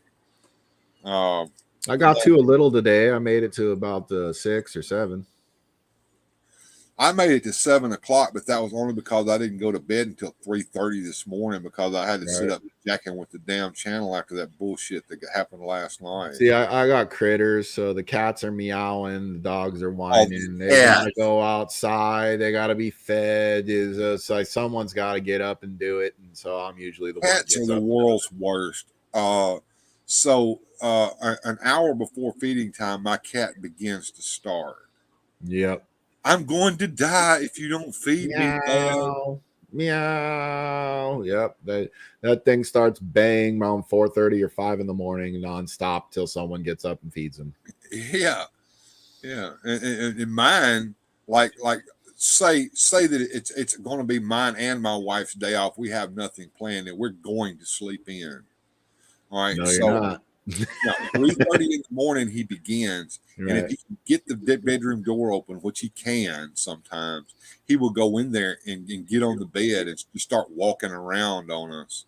Yep. So suppose my wife goes ahead and just gives up and gets up and feeds his ass. All right. So then if I get up at 4 o'clock, he starts in on me like he hadn't been fed. Yeah, trying to pull one over on you. I am what I am, and that's all I am. No, and we got one that's it needs to have special food because he has urinary crystals. So I guess that's my cat. And you know, but he has to have special food, so we got to feed him certain kind of food, and the other one gets a different kind. And them little fuckers, if you walk out of the room to feed the dogs or let the dog outside, you come back, they'll switch bowls. You know, I got one on the stairs and one in the living room, and the freaking little asshole, and I have to chase him out of the other one. And then as soon as I turn around and walk away to get something else, they switch back, and I'm like, ah. So after a while, I started putting his dish in the bathroom and closing the door so he couldn't leave. Mm-hmm. Yeah, you got to do that because they are assholes, and as Gojitron points out, Bjorn, tigers are cats. Shots fired.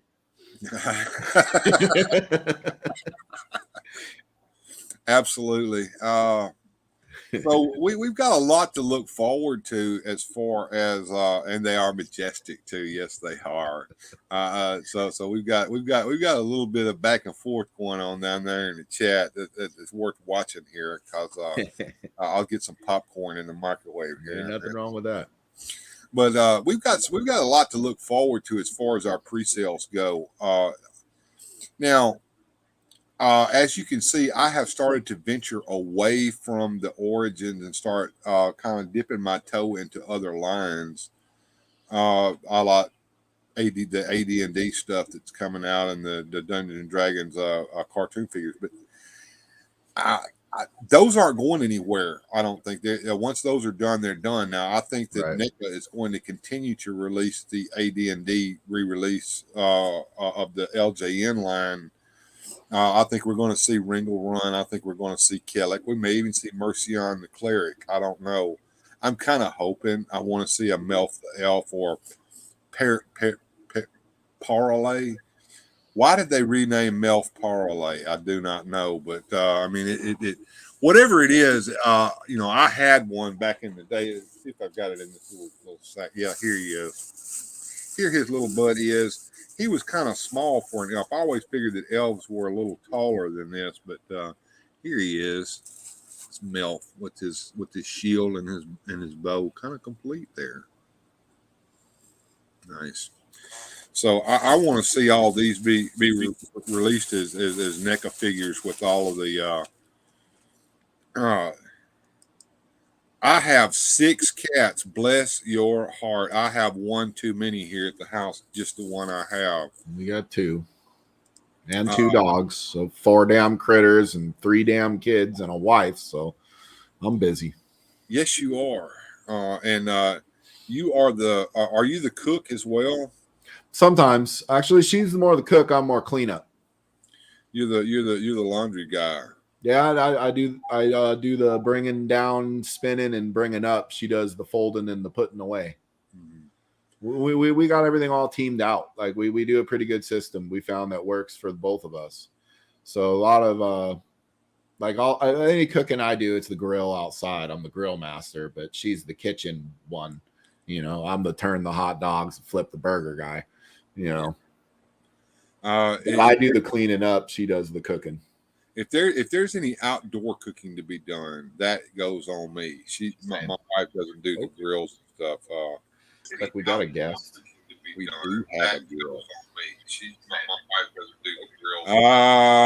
Adam, I think you've got something still going there. I'm hearing an echo coming from you, bro. Oh yeah. Oh shoot! 1 sec. You got to mute the YouTubesies. There you go. What do we got there, Adam? Let me bring you up full screen so we can see what you got there, bro. We got Orko and Classics. A classic Orko. Check him out, folks. Oh, that is cool. I love it, man. There's Prince Adam laying down in there too. Yep. So that's who we're doing this Wednesday. Okay. All Yeah. right. So this Wednesday, you guys need to go over and check out Radical Toys so we can watch the unboxing of Orko. That is neat, Adam. Very neat, man. It's gonna be pretty cool. What have you got? What have you got waiting in pre-orders, Adam? Since you decided to come and join us today. I've got Dragon Blaster Skeletor. I've got Squeeze. I've got who else do I have? There's no. Oh, I got King Randor. He's coming. So I got some Origins coming. Hold on, guys. Google Weather just interrupted my stream to tell Susudio that they have a severe thunderstorm warning until 9 p.m. there. Does that happen, or is that your phone that did that? Yeah, I was gonna say I've never heard of that, but Me neither. you never know. These apps do what they want, Absolutely, and Google Bot or whatever that AI thing is that spies on us when we're trying to have fun on this channel here comes in and spoils our cartoon watching fun in the middle of the night. Were you there when that happened, Adam, or was that right after you woke up and joined us? That would have been after I woke up. Yeah. Yeah. Kevin Smith. Unlike Kevin Smith, we like Orko. Yeah. Totally. They didn't need to change it at all. Orko and Cringer are 2 of my favorite characters from that cartoon series. And I was talking to my wife the other day, as far as Cringer goes. Now, I'm not talking about Battle Cat. I'm talking about Cringer. Yep. Cringer is, you think he's the eternal fraidy cat, always shivering and running from trouble. But when the going gets tough and Cringer has to, and Cringer Yeah. knows that he's the No, one. he comes through much like Orko does when they need to, when it's all on the line. They come through. And what is the definition of bravery? Oh, when to act while you're still afraid. Yes. Mm-hmm. Yeah, to do what you have to do, even though you're scared.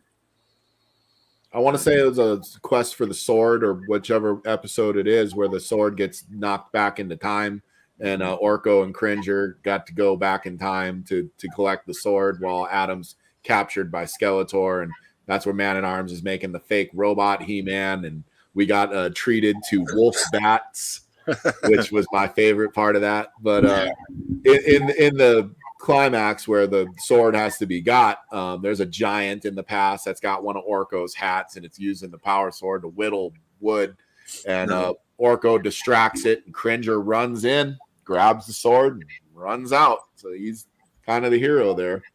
It makes me wonder why Kevin Smith thought that everybody didn't like Orko, or was it just him that didn't like Orko? I think it's your option B there. Because he was saying, "Oh yeah, we asked around and it wasn't even close." And it's like, yeah, Kevin, is that all your yes men walking around behind you? That's a great idea, Kev. Absolutely, Kev. Yeah, we should do it that way, Kev. Well, that's the problem with polls. If you remember how polls work, so are you polling an actual cross section of society? Are you polling the people that you know are going to answer the question the way you want it to skew it in the way you want it to go into? And that's exactly it. Yep. I think if you talk to any He-Man and the Masters of the Universe fan group, by large, Orko would be a beloved character, especially in our age group. You know. Yeah. Yeah, and yes, I know that Filmation was bad about putting these characters like Orko into all their productions, a la Batmite, a la the little dragon that came into Flash Gordon, if you remember that atrocity. Even God showed up in the Godzilla cartoons. I remember Gabuki. But we understand that. But the thing is, what am I? I'm hearing an echo. Me too. Pretty sure it's not me this time. Hang on. Do we still hear the echo? Yes. Do we still hear the echo? No. Is it me? Is it my mic?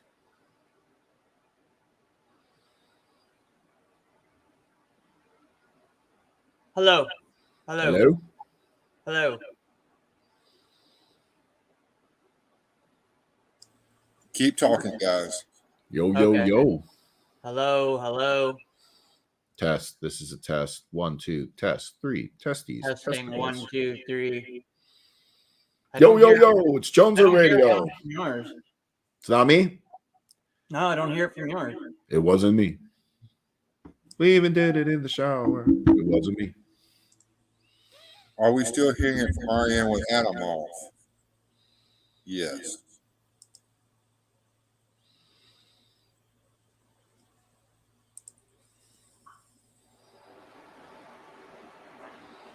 Nope.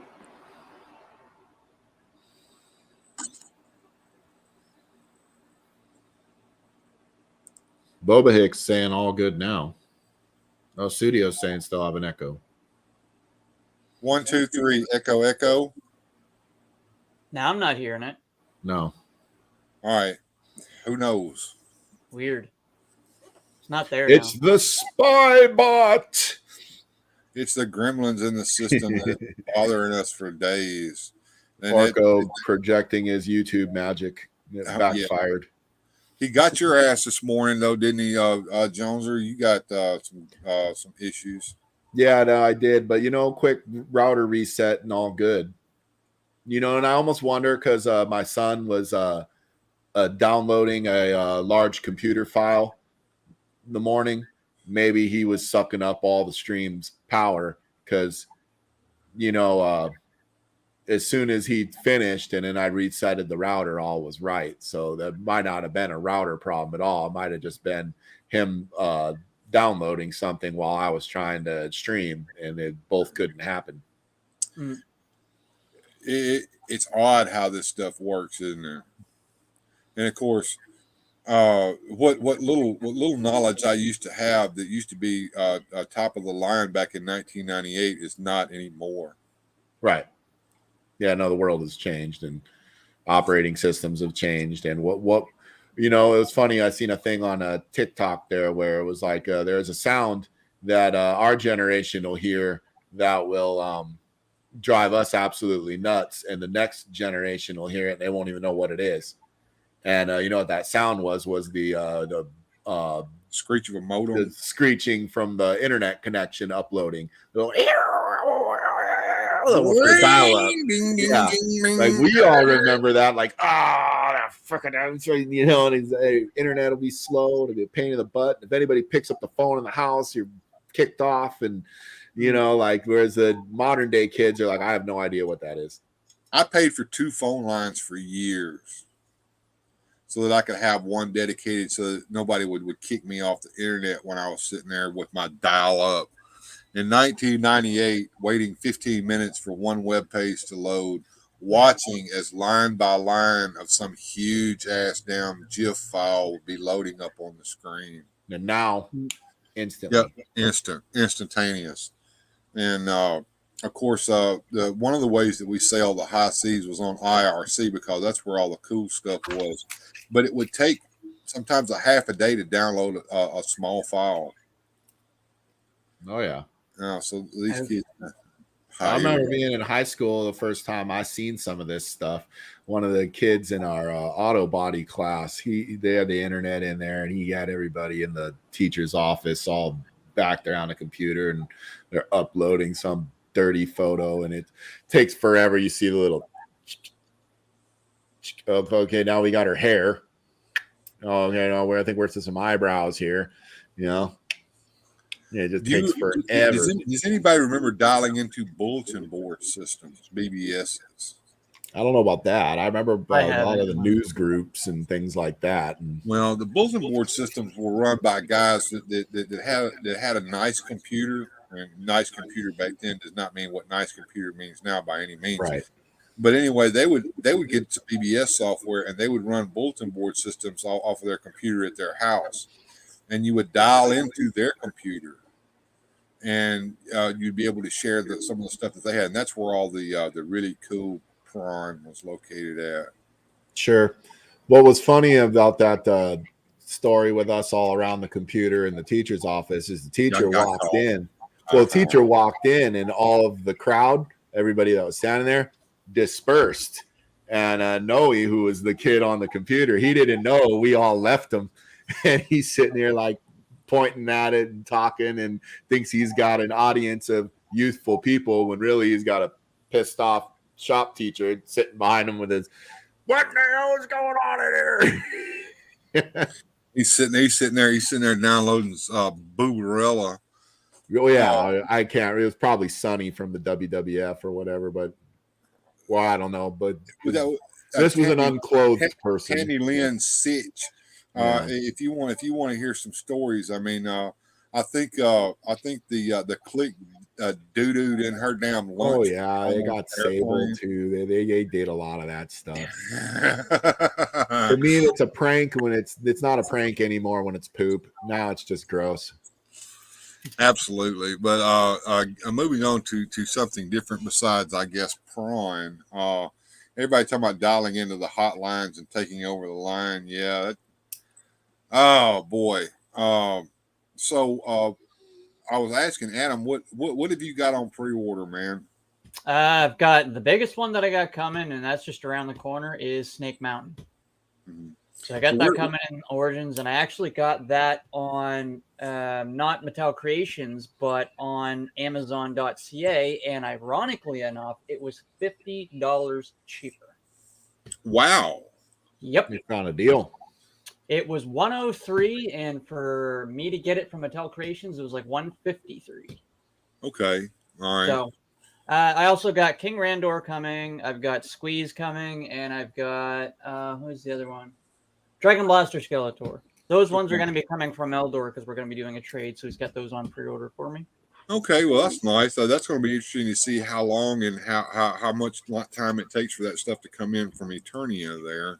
I can't wait to get that guy. Dragon Blaster Skeletor. Yes. Where'd you pick that up, Jones? Or from BBTS? Big Bad Toy Store. We also got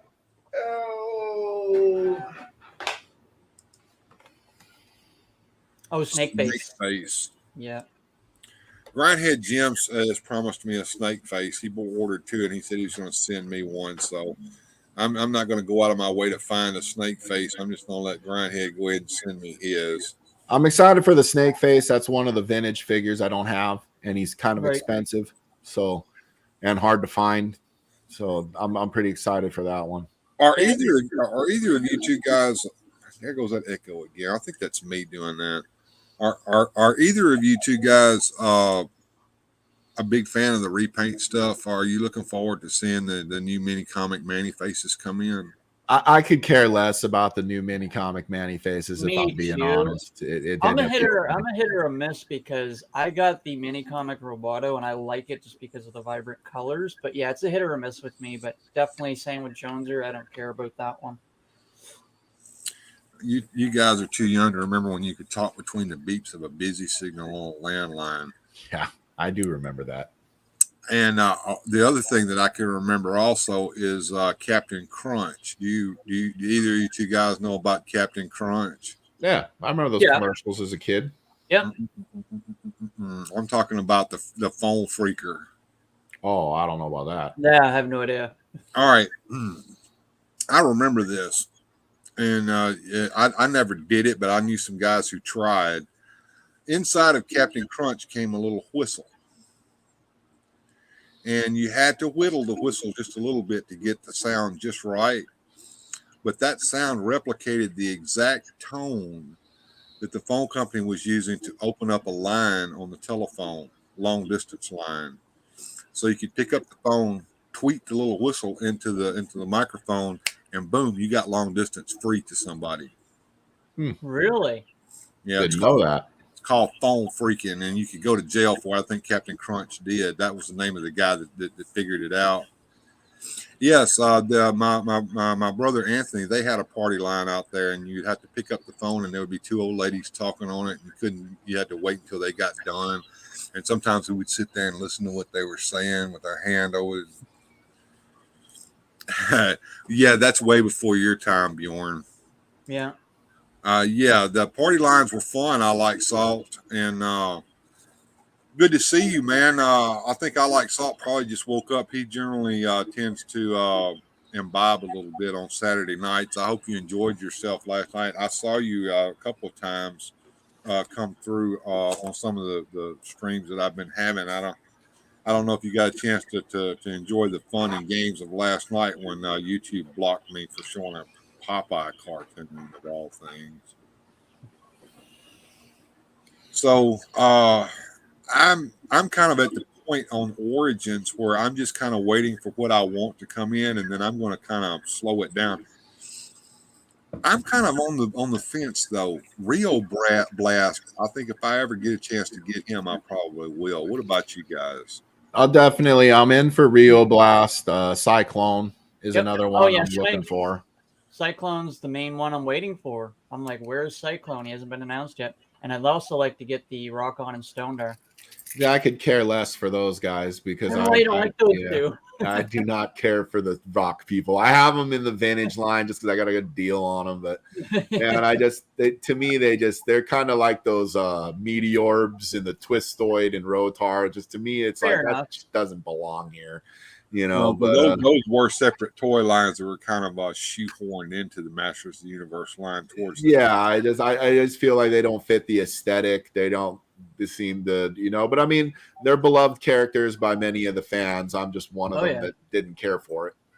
Well, the Cyclone's been teased on box art, has he not, Adam? He has a few times. Yeah, many times, at least twice.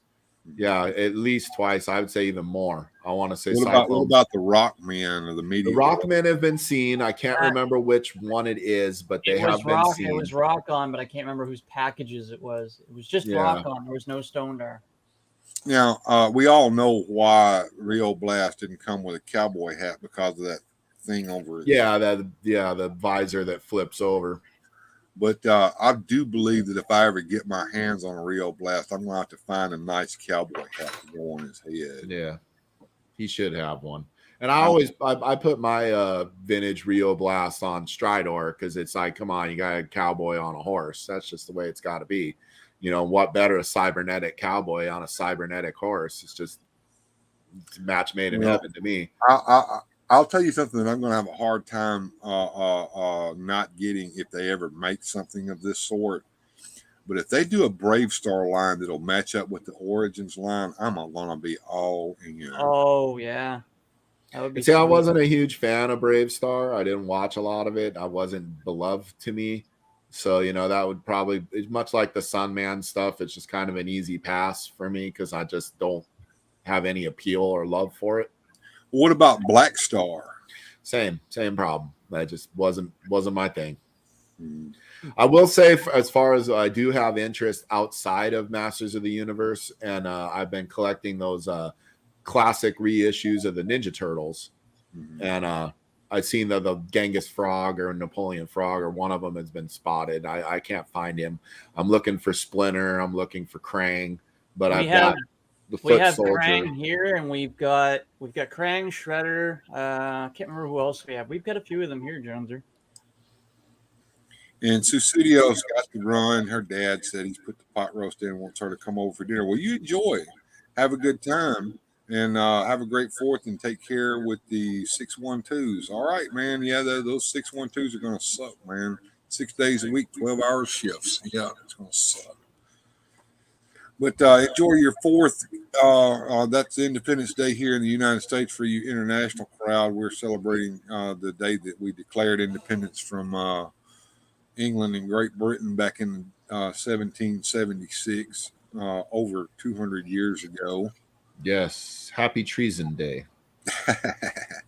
One man's freedom fighter is another man's you-know-what. Ramen Toys has shown renders of a 6-inch scale Brave Star at 30-30. And Gojitron would know. Gojitron's our go-to man when it comes to stuff like that. He knows lots of interesting things that are going on in the world of toys. Yeah, and I think the main reason I don't collect a lot of other things outside of Masters of the Universe is because I'm collecting comic books as well, and that is expensive as heck. And it's kind of hard to get into anything else. You know, I'm kind of tied up everywhere.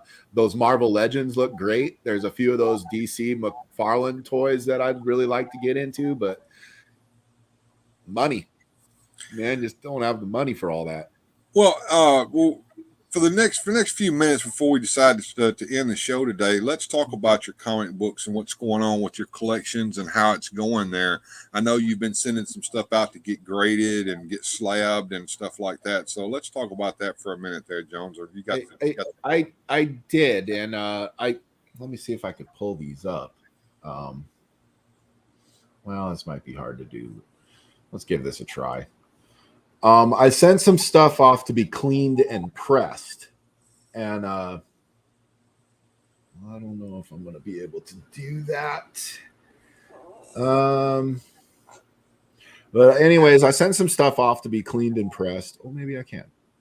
And I sent it to a guy who, professional, and it cost a little bit of money, but I've got some before after pics. I'll see if I can put these up. Really show you. You should be able to present just like I can with the powers I've given you. Yep. I think I've got it here. So here we go. Let's see if we can share screen. And voila. There we go. Okay, now this is a before. This is a Huckleberry Hound card comic from the 50s. You could see, I don't know if you see my mouse Now I do not see your mouse, but I do see the corner there. Okay, yeah, there's a corner, and here's the before. Now there's the after. Nice. And Now, so, when you send that to be graded, are they able to tell that you did that? no, these are non-restorative techniques. So that this guy specializes in that. You can see there, he cleaned that up real good. Mm-hmm. And again, so this is there's a little glare on that, but yeah, if you show that before picture real quick, you can see where there's some wrinkling in there. Yeah, especially on the body, and then you can see the wrinkling and the glare, and then you go to this after picture, cleaned it up. Beautiful. Now, back in the day, when I was collecting comic books, and the CBG was the thing to get, this was frowned upon back then. See, this is he puts it on a hot press, is what he does, and he also uses a dry clean method. Like you can see, especially under that table. Like, can you guys see that mouse? Yeah. Okay, there's that line. I can see your mouse again too. Now you can see it's more or less gone. Yeah, you would never know it was even there. Now, he did not recolor anything. He just there's no color touch. You know, the same thing over here on this hat. Yeah, there's Pixie and Dixie, and the main reason I paid to have this comic cleaned and pressed and graded is because this is the first appearance in a comic book of Yogi Bear, Pixie, and Dixie and Jinx, or I think that's Jinx. So this is the very first appearance of them in a comic book. So it's worth a little money. Yeah. Right on. And then you can see over there by Yogi's face and some of this other stuff. Now, if you see the line is kind of color breaking, so there's only so much that can be done with that. Right. So does his best. You know, as you can see, it's color breaking line. There's Ben there. Yeah. But it's improved. It's very better. much improved. Very much improved. This was probably the roughest part you could tell as far as the. I see that wrinkling. And then wow, it's better. It's like night and day. This guy does good work. I mean, yeah, it's from '59. It was an older book. And there it is, completed. It's a lot better. Well, look at there. There's Walnut AR in the house. Hey, how's it going, Walnut, man? Good to see you. This one here was super rough. As you can see, the cover's basically detached. There's been some additional artwork added here. It looks like somebody ate it. Yeah, like, there's some staining here, and somebody put a purple gap tooth in Batman's mouth. So not great. And he did what he could with it, you know. But I mean, as you can see, there's not a lot to be done there, but there's just quickly there, Jones, with this particular issue here, after he gets through with it, what would you say the grade would come out to be for this? Because you could see how bad it is. I'd be lucky to get like a 0.5 or a 1, you know. Like, I mean, it's in such bad shape. I think he even put some archival tape on it to hold the cover, which the grade would be so low anyway. The tape being added wouldn't hurt the grade. That's just the way it is. This one's the one I'm the most proud of. But again, the shape is just terrible. I mean, this book's from the 40s. Right. You know, but even in the condition it's in right here, ungraded, I've had a $900 offer for that book. Wow. You know, that I turned down. Here's another one. Well, I like this issue here. Marvel. I think this is the after. Let me see if I can find the before. There's somebody put some yellow on the beard. I think there was a squiggle here. Let me see if I can find the before. Oh, I guess I don't have it. Anywho, that's what it is. But he took some pencil marks off that Captain Marvel one. He lightened up that yellow that was on the beard. I mean, you could still see it because there's a certain, like I said, these non-restorative techniques. If he goes too far, then they'll know, and then it'll hurt the grade. So I'm looking blue label for all of these, because a purple label would be restored or color touched or altered. So these are non-restorative techniques, which it cost me $100 to grade those 4 books. Well, if you're going to sell a book for $1,000, it's kind of worth $100 to get it in that condition, so you can, right? Right. That's kind of the math. So what you do is you look at the cost of grading and cleaning, and if that is a greater percentage less than the cost of the book expected grade and value after the fact, that's kind of the formula. And I've had some success with it in the past where I think I put 200 in and ended up 1,200 out or something like that. So it was very worth my time. And then that got me to buy another collection, more toys, and then same process, peel off the more valuable books, send them in to be clean, graded, and rinse, repeat forever. And this is how you afford big, massive piles of toys and comics. Right. You know, so everybody always thinks like, oh, Joneser must be rich. He has all this stuff, you know, and I do make decent money. My wife makes decent money. Well, we are not rich by any means.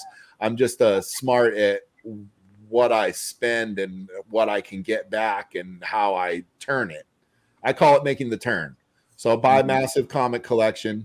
I'll pull out what I'm looking for me, grab the stuff that's high end or looking to sell or grade, take the bulk stuff that's not worth much, take it to shows, you know. So it's like I've got a formula for all this stuff. And sometimes I've been burned too, or I've been screwed up. Like one time I had I think it was about $50 into a book, and by the time I was done, it didn't get the grade I wanted, and the book was worth 15.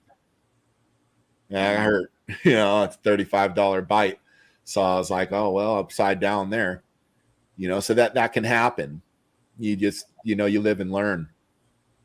Yeah, absolutely. But yeah, I'm hoping to get those 4 books back in the next couple weeks, and because they've already passed the cleaning process because I have the pictures. And they're scheduled to be graded, but I haven't got the confirmation that they've completed that process yet. And then when they return, I'll probably keep the purple Batman one, and the other 3 will probably be for sale. Okay. So what are you expecting to get for that Captain Marvel book? I'm curious. You know, it's going to depend on the grade. That one won't be as low a grade as those Batman ones. If it gets a good mid grade, or I've seen them on eBay for, you know, $500-600 ungraded, you know, so I guess it just depends on what grade it gets. I'm thinking it'll probably be somewhere between a 3 and a 5, but I always manage my expectations low. Yeah, well, that way if it's up, then I'll just be happy, and if it's low, then this is what I calculated it to be. But I mean, I think for the cleaning and the grading, I'll probably have about $50 into it, and I should probably be able to easily get $200-300 out of it. So good. It works that way, you know. Would I be happy if it was a lot more? Of course, but mathematically on the low end, it makes sense, and that's kind of how I play the game. So, how are you going about selling your stuff? Are you doing online sales through eBay? Are you doing private sales with individuals? Are you doing shows? I mean, go into that a little bit for us. Well, the answer to that question is yes. All of the above. Whatever way works, whatever way I can reach people. I've done sales through Instagram. I've done them through Facebook. I've done them on eBay. I've done live shows. I've done Facebook Marketplace. I've done, you know, just knowing other collectors and their tastes. Like I've got a guy who really wants that Captain Marvel book, and he's got a crap pile of comic books that I want. So we might work a trade out on that one. Mm-hmm. You know, and sometimes that's advantageous to do too as a trade, is sometimes you can get some stuff that you wouldn't necessarily want to pay for, but you have something you could give them, you know, that would get it for you. What's great about those old books from the 40s is there's not a lot of those out there. They're not easy to find. So you're not going to run into a lot of competition on those. Do you have any issues through eBay or anything like that when you're selling your comics?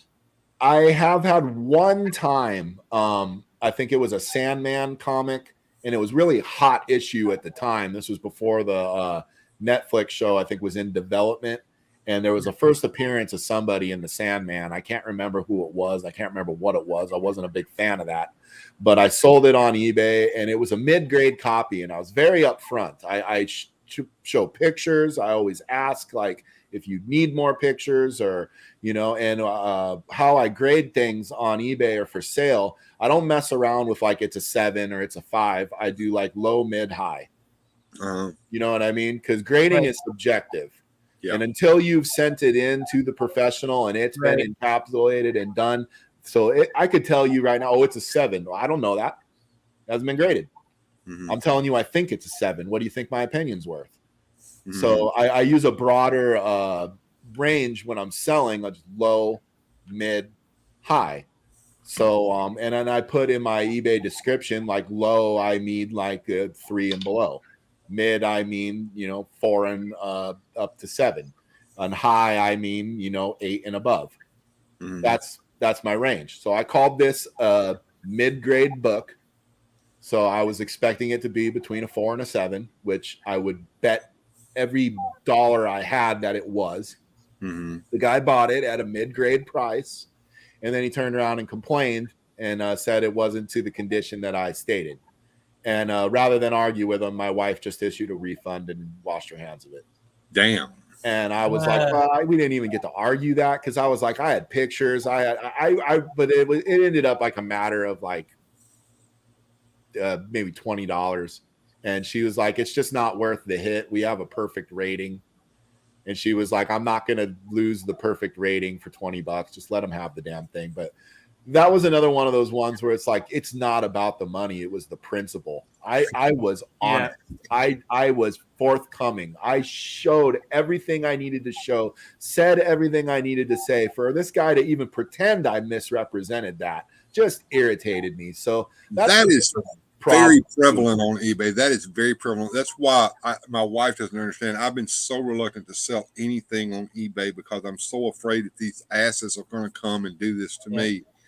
And it happens far too frequently nowadays on eBay. And eBay tends to favor the customer over the seller every single freaking time. Well, I could have disputed it, and we chose not to. But I could have disputed it, but we didn't even involve eBay. He asked for a refund, and we sent it to him, and then he'd be happy to ship the book back to me, but I'd have to pay for that too. No, so it's like, I already paid to ship it to you. Now I'm going to pay to ship it back. What they do is they hope that you'll do what I did and just issue the refund. Don't have any. That's the whole grift. Enjoy your free comic book, you scammer. Yeah, that's the whole grift when it comes to those cats on eBay that do that shit, and there's far too many of them out there because it always works. Can you flag those people so that you don't have to sell to them anymore? I don't know, but I have my PayPal the way it was set up, and at the time that's what I was using. And so like if he was to come up again, like I've had repeat customers, and there's people where I see them on the PayPal either as a buyer or as a seller. I'm happy to see their name. And then there's other people where I see them on there and I'm like, I don't know if I want to do business with this cat again. Well, if somebody puts let's say you're doing an auction and somebody puts a bid in and it's one of those MFers, can you cancel their bid and block them? I want to say if you're going through eBay, you got to play by eBay's rules, but I do think you can block people. I'm not 100% sure on that. I know you can on Instagram, and that's why a lot of comic sellers go on Instagram, because you can like there's a guy I go on his comics all the time. It's Comics for Cheap, and it's on Instagram. I think that's what it's called, Comics for Cheap, comics with an X. And he does claim sales all the time, and he is exactly what the name says. It's Comics for Cheap. You can get, and what you do is he puts the pictures up, he puts a price, and you just say claim. And if you're the first one to claim issue A or whatever on the list, then he'll make a what do they call that? He'll bill you. Right. And then you pay for your claims and he'll ship you your books. I deal with this guy all the time. He's a great guy. And I love buying his books. You can get good deals. And especially for a collector, I don't use this for flipping in my business. I use this for my personal collection, stuff I want. But he's real easy to work with. He's real easy, but he's complained I've heard complaints where people will claim a whole bunch of books. He'll make a big pile, get them ready to ship. Then the people won't freaking pay. And so every once in a while, he'll have this F that loser that didn't pay for his claim sale, and he'll relist the books and he blocks the guy. So I got another question for you, Junior. So say going back to the original question that I had, where if you had issues with people. So what does eBay do if you guys are arguing back and forth and you can't come to a decision? Who wins? You know what? I don't know because I didn't pursue it that far. But usually, if you can prove, like, here's a few times where I've heard from other people in the business where it's worked out for them. If you can prove that the item was as described and you can provide tracking that it was delivered, then eBay can side with the seller on a dispute, especially if they can they'll look at your history. If they see this buyer has a history of disputed sales a bazillion times, fair enough. That's not going to play to his favor, And if they see that this seller has had very little disputed sales, so the evidence will claim the day. But when it becomes to a matter of opinion, that's why I don't do specific grades. If I say it's a 7, he says it's a 5. Well, we don't know. Well, and, you were talking about the way you describe things on eBay. If you come in and in your description you say, okay, here's the book, here's the price I want for the book. I'm not telling you anything about the book. You look at the pictures, you decide yourself whether you want to buy it or not. Can the seller then dispute what you sent them at that point? And see, I don't know. I think they can dispute for any reason or no reason at all. It's just whether or not eBay is going to give it the time of day and if you want to fight it. I don't know. They always make stuff a pain in the butt. That's why I pulled all my comics off of eBay. I have nothing on there for sale right now. That's what I was going to ask you if you had anything going on eBay right now. If you have, nothing online right now at the moment. I was doing live shows, so I pulled everything off so I could have it. Because that was the other problem when you're organized or disorganized. There's been a few times I've took a comic to a live show and then sold it and then realized, oh shit, I still got that up on eBay. I better take that down before someone buys it and I don't have it to send it to them. You kind of do like Lee does over there on Lee Customs. Whenever he goes to a show, he takes everything out of his store, everything. Right. And that's been the new methods once I figured that out, that I did that. That must be a lot of work to do that, though. Like it is, and that's why I got the computer with the double monitors and all the stuff. Is I'm working on a database, so I'll have every comic I have. So the idea is, if someone messages me and says, "Hey, do you have Daredevil 223?" I will hold on. Oh yeah, I do, or no, I don't. Like I want to be a little more organized than that. But that's gonna take a while to build that and to work. And you got a techie son that can help you get that done too. Yeah, but that's the idea. I want to have it because I've got boxes of books. I don't even know what I have. There's a few of them because I've been doing the old method with a sheet of notebook paper, and I just go through them one at a time and then look up values and write it all down. And then 3 months later, somebody options the character for a TV show and the value changes, and you got to look it all up again. John here, he's got something that he's addressing there to you guys about eBay. eBay can escalate a claim when they find it is needed. The auctions are legally binding transactions. I had a dispute when I bought a reissue Transformer. The seller claimed it was the original. So, well, we already know that the buyer usually gets favorable activity off of eBay as opposed to seller. So. Well, and it all depends. There are predatory sellers just like there are predatory buyers. I've experienced that too. I tend to buy off of eBay. I haven't sold on eBay in years and years. I'm talking about back in the early 2000s when I sold a little bit of D&D stuff on there. So it's scary to me to be a seller, but not so scary to be a buyer. No, I could agree with that. It wasn't even close to the original. eBay got involved with me. I shipped it back. I got my money back. Well, I've had to use PayPal to get my money back because the buyer, the seller never even shipped my item. Wow. They just took the money and ran. a lot too. There are things you can do as a seller and a buyer to protect yourself. PayPal is definitely one of the ones I like to work with.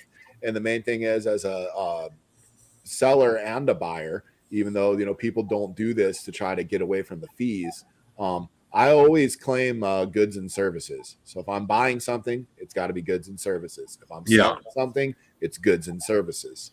And I don't do friends and family to try to navigate that fee, because once you do that, I think you give up certain protections and you're misrepresenting what you're doing. So PayPal could get involved. They could hold your funds. There's a lot of problems you can have. I've had friends who are longtime sellers, and they were doing friends and family with just trusted clients, and then PayPal shut him down. He had like a couple $1,000s tied up in his PayPal. He couldn't get it, which can really mess you up if that's your business account and you're holding up all your money. I mean, yeah. I've had a kind of issue with them when I first started doing tips on StreamYard. PayPal shut me down for a minute before I kind of called them up and I said, "Hey, look, man, I'm a streamer over here. That's the way I'm getting my money. Why is this a problem?" And they're, "Well, let's look into it." And a couple of days later, I'm back in business again. But goods and services is the way to go. I've had people contact me and they want, "Hey, I want you to do it with friends and family." I'm like, yeah, if that's the case, I'm not buying from you, Jay. Right. Especially as a buyer, because you're giving up any of your protections. The other thing too, and the reason why goods and services works as a seller, if you add the tracking to that PayPal transaction and then that item delivers, you're done. You have sold your item. You've proved that tracking delivered it. It now it's on them to say, "Oh, I didn't get it," or "It wasn't what." Now you've put the burden of proof on the buyer. Which right. It sucks that you have to play the game this way and to look at everything as a defensive transaction. Because you would like to assume, I'm going to sell you something honestly. You're going to pay a price that you're happy with and be happy with the item honestly. I mean, we all have done enough of this where we've realized stuff goes south, things go wrong. Sometimes the post office might Jim Carrey that package and freaking wreck it before it gets there. Not my fault, but it happens. Yeah, and Bubba Hicks, he's worked for eBay. He said it put him off ever selling on the platform again. And friends and family payments leave you completely open to fraud. Absolutely. And I'll tell you something else. Now, this is not eBay related, but it is something that I think that every one of us that are content creators and have Instagram accounts need to be aware of. There are predatory people over there on Instagram who will come at you and they'll say, "Look, I'm an artist and I make avatars or I make logos for you." Happens to me all the time, though I am a logo creator myself. Right, so right. Really and I got wrapped up with one of those guys. And he made something for me. It was something I could have made for myself. I found out, and he wanted his payment to come in through friends and family off of somebody else's PayPal account. I'm like, dude, I am not doing any of that. Right. It all red flag. Shady. It all just sounds shady. Hey, Daniel Carhoonan, coming in to visit with us. But yeah, it's a red flag. There's a lot of things like that are red flag, and I've trusted this for a long time. And if this smells something, then I ain't doing business. The two are from if you feel like it's shady, it damn sure probably is. And even if it isn't, I'd rather err on the side of caution. I'll say this for people that are out buying things, especially comic books and in toys. Vintage toys can work this way too. If the price is too good to be true, it is. It is too good to be true because it's a scam, and you're the mark. And that's what it is. You know what the old saying was: if you go to the poker game and you can't immediately figure out who the mark is, it's the mark. Yeah, then you're the one. But yeah, there's been a lot of times where I've seen like books like Hulk 181 is a big comic book, and I've seen a guy, he has one, and he was selling it for $400, and I was like, man, that's a pretty clean copy of that book. That was worth a lot more than $400. And there was a lot of people biting on that. and I was watching the sale, and I didn't comment, I didn't buy, and I didn't try, but my nose told me something was wrong here. It didn't take but a week or two later, I saw that post come back up, and it was now repackaged as a watch out for this seller. This guy scammed me out of $400 on a Hulk 181. And I was like, I freaking knew it. I knew it. I knew it. I could practically smell them. Yeah. And War the Cardboard was talking about somebody who came in and shield bidded on him and 6 other auction sites. That's prevalent, and Yep. a lot of That times happens a lot. A lot of times it's the seller in conjunction with his own bunch of shills or sock puppet accounts who do that. Yeah, They and they're in. watching for that too now. They've been shutting people down that are habitual. You can get away with that a few times, but if they notice, hey man, this guy keeps selling this thing over and over again, and it keeps going for this crazy amount of money, and then the sale gets canceled, and then it gets reposted. They're watching for that. Yeah, that's the kind of thing you have to deal with. And then the other thing is are the ones that put up a photograph of one thing and then sends you another. That happens too. So it's all caveat emptor as far as I'm concerned. To let the buyer beware. And when I just refuse to sell over there, and I think you probably come to that conclusion as well, there, Jones. I still, just because of the amount of people you can get, it's hard not to, like, especially for bigger books.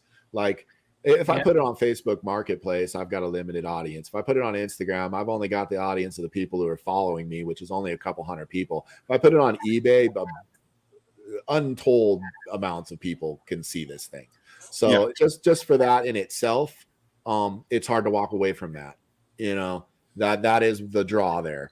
There are other places you can go, like Mercari and Etsy, and there's other places to do this. But I'd have to say, as far as eyes on the prize, eBay is really the one. So what the conclusion of all of this is that eBay is basically the YouTube of auction sales. I was just going to say that. Mm-hmm. That's more or less what it is. I mean, where else are you going to go if you want the biggest audience? Right. You have to be there. I mean, yeah, you could take your show off of YouTube and put it on Rumble, but are you going to get half the viewers? Absolutely not. You're not even going to get half the viewers. You're not even going to get a tenth of the viewers over there on Rumble. And the problem also with the Rumble platform, which I have a little bit of experience trying to navigate, is the search function doesn't work over there.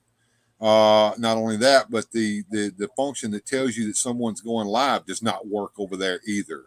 So say, for instance, that you have I can't wait. Yeah, I saw that. They only sell to people that he knows, and that's a good idea, Bjorn.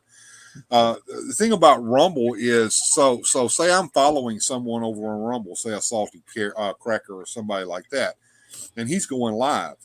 Well, on YouTube, I will get a notification that he's gone live immediately as soon as he goes live, or I'll get an email so that I can go ahead and click on it. And I might miss a few seconds of the show as it starts, but I'm getting the majority of his show. On Rumble, you get the notification that they've gone live a day after they've gone live. So they're not live anymore by the time you even get the damn notification. That's not cool. Yeah, it doesn't even make sense. So what you've got creators doing is they're coming over here to YouTube and they're dual streaming, and they'll say, okay, we're going to do a quarter of a show over here on YouTube. We're going to get our audience built up, and we're going to show you what the link is to our Rumble channel, and beg you to come over to the Rumble channel because we're fixing to pull the plug on YouTube and finish the rest of the show on Rumble. Yeah, it's just you're kind of just stuck with who you're stuck with, just due to the lack of competition. I won't want to call it a monopoly because it's not a monopoly, but it's definitely an advantage. Well, they do. They have the advantage of the time, and they have the advantage of a platform that they've already figured out a lot of the bugs of some of the things to work out, but they're also very draconian in the way that they enforce their rules. And not only that, but they're draconian to certain people, but not others. Well, and then the favoritism exists in all walks of life in every which way. I mean, I'm a supervisor at my work. I'm supposed to treat all my employees fairly and equally, but I'll be perfectly honest with you. I have my favorites. Every supervisor has their favorites. And then there's the employee who just every time you see that person walk by, well, I've already got a freaking headache and I haven't even talked to you yet. You know what I mean? Like, so, but you have to, as a manager, just be like, yes, sir, how can I help you? Or what can I do? Or, how you have to treat them all the same. But that's not the way the world works. All men are not created equal. I'm sorry, they're not. You can say that. That's a pretty thing to say. That sounds great. Yeah. Okay. Have one of them lift something, have the other guy lift it. One guy's stronger. The other guy's faster. The other guy's got longer arms. The other guy's got a, better sight. The other guy's got, the other guy's better driver. Sorry, we're not all the same. Well, some people have skills in some areas that others don't, and you try to put them in the area that they're best to fit into. And as I used to say, and still do to this very day, I'm retired now from my motorcycle club, but I still go to events and stuff, and I'm still attend church and stuff like that when I can. But I used to tell the prospects all the time, look, you're supposed to love all of your brothers, and I do. I love all of my brothers. I love some more than I do others. Correct. And you hit the nail on the head, because I think that success of being a good manager at work is to put the right person in the right place. So I put the good driver driving, I put the good stacker stacking, I put the smart guy working the machine, I put the dumb guy folding the box. Like, you know what I mean? Like you put everybody where they can win, because that way the group will win as a whole. Absolutely. And the thing is, John, there are other video sites besides YouTube. There's Twitch, which is a piece of crap and I can't stand. There's Rumble, which is the only major competitor, I think, right now to YouTube, which is broken. It doesn't work yet. And there's not the audience there that you want and the ability to gain an audience there. And there's a couple of others. Until somebody can actually make something that works as good as YouTube does, there's just not going to be a real competitor to them. It's going to be like it's like the best way I can describe it. It's like Windows versus other operating systems. Sure. Right. Step away for a sec. Sure.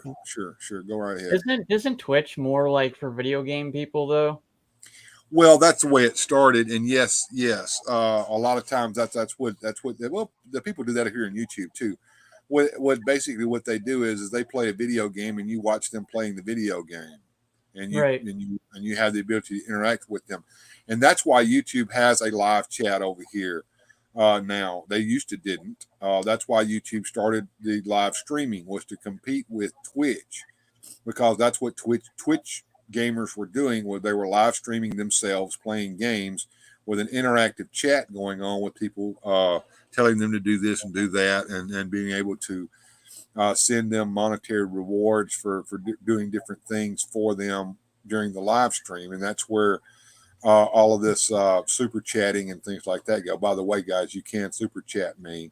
You could also tip me through StreamYard. I have a link up at the top. But the thing is, and I know you've experienced this so far with YouTube. Right now, what I'm going through is identity verification with YouTube. How long did it take you to go through that process there, Adam? Oh, for the membership program? Yes. Or whatever? It took me about, I want to say probably a week, because there's a few steps that you had to do, and they have to send you a PIN number in the mail. Mm-hmm. And that's the longest part. But once I got that, I was pretty much ready to go. Yeah. You have to verify it by address. I don't know why they do it that way, but anyway. They do. It took about a week or two, something like that. I think maybe it might have been closer to 2 weeks. Well, right now I'm waiting for my PIN number mail to come, a snail letter to come in the mail so that I can verify my identity. The other thing that was a little hiccup was, you have to take a picture of your state issued identification card or driver license. And then you have to fill out your tax form with them. Well, the names have to match exactly.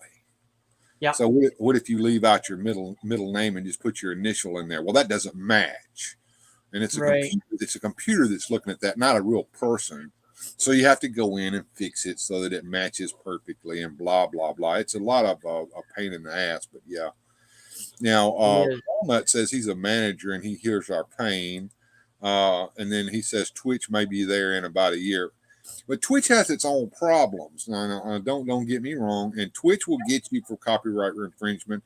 Although there's plenty of people over there that are skating the line on that. You know, watching TV shows and that's all streaming themselves, watching a television show.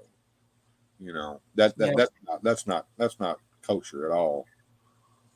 Now I got thinking because they changed it to 500 for YouTube to switch over to the YouTube partner program, but didn't they really just do that because they get 30% across the board, right?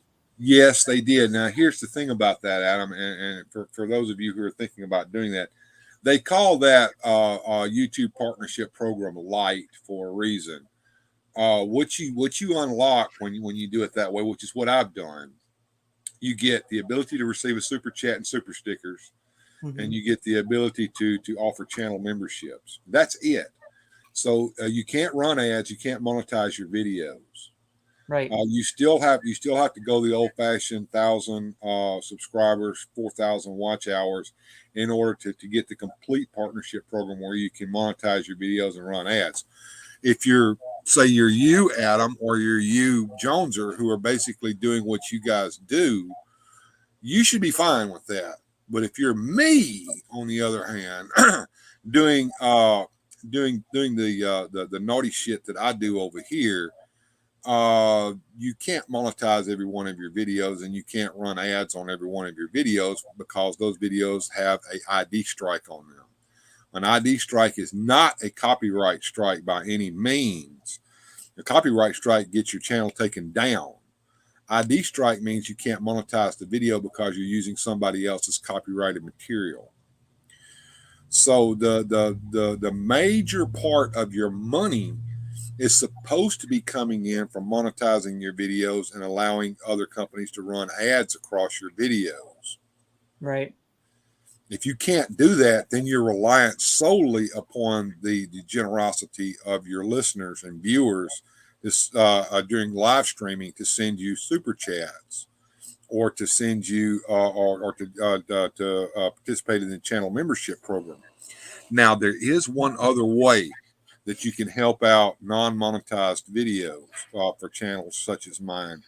And that is when you actually watch one of my long form videos. If you'll look down there at the bottom where the little list of stuff that you can do, such as comment and all that, and like and thumbs down and all that. Right. There's a little button called a super thanks button, and it's a little heart with a $sign in it. If you click on that, then you can send me a super thanks on that video, which is also monetary. Yes, YouTube gets their pound of flesh out of that, but it is a way to help the creator to make a little bit of money off of those videos.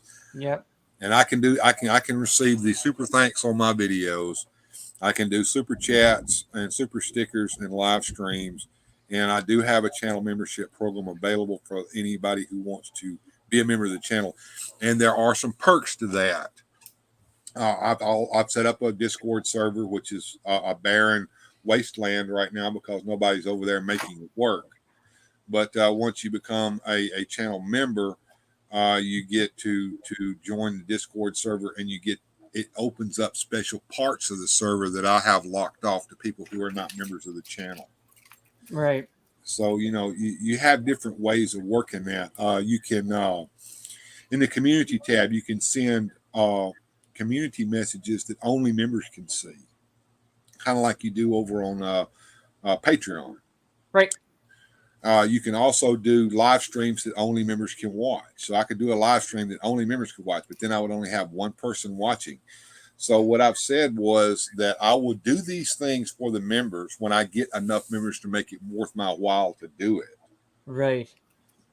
And it's the same thing over there on Patreon. If you have a Patreon page, you offer these things to your Patreon members. When you have enough members to make it worthwhile, you can do it. And Joner can attest to that. So if you have a top tier level and you're offering, say, a comic book subscription service as a perk, what happens when you only have one member, Joneser? Well, I've got just one member. That'd be figuratively speaking. That's and what I have so for my membership number too. he's gotten a comic mystery box, which I don't know if Yep. he's opened yet. He's getting sent another one, but the problem is it's not really a problem for him, but it was a conundrum for me because I have a tier 2, which there's a drawing. And when you're tier 3, you're automatically in the drawing. Well, there are no tier 2 members. There's only one tier 3 member. So for the last 2 months in a row, John won the drawing both times. Yeah, by default, which I didn't even draw because there was no point to draw because and he's the only name in it. So he gets 2 prizes and another comic mystery box. And that's all getting packed up and sent to him right along with your box, Adam, that's sitting in the corner along with Grindhead Jim's and J80 Hobbies and all the shit I have about that available. frogmonger. It's you're sitting in a pile of procrastination. Here's the biggest problem right now. I gotta hook this sucker up. This is how I print my shipping labels. And I got the new computer, and I've run into a bit of a snafu trying to get this thing and my computer to be friends. Yeah, so I can print the shipping label. I've got the boxes packed. Speaks Korean. Yeah, I've got the boxes packed, but I don't have the shipping labels printed.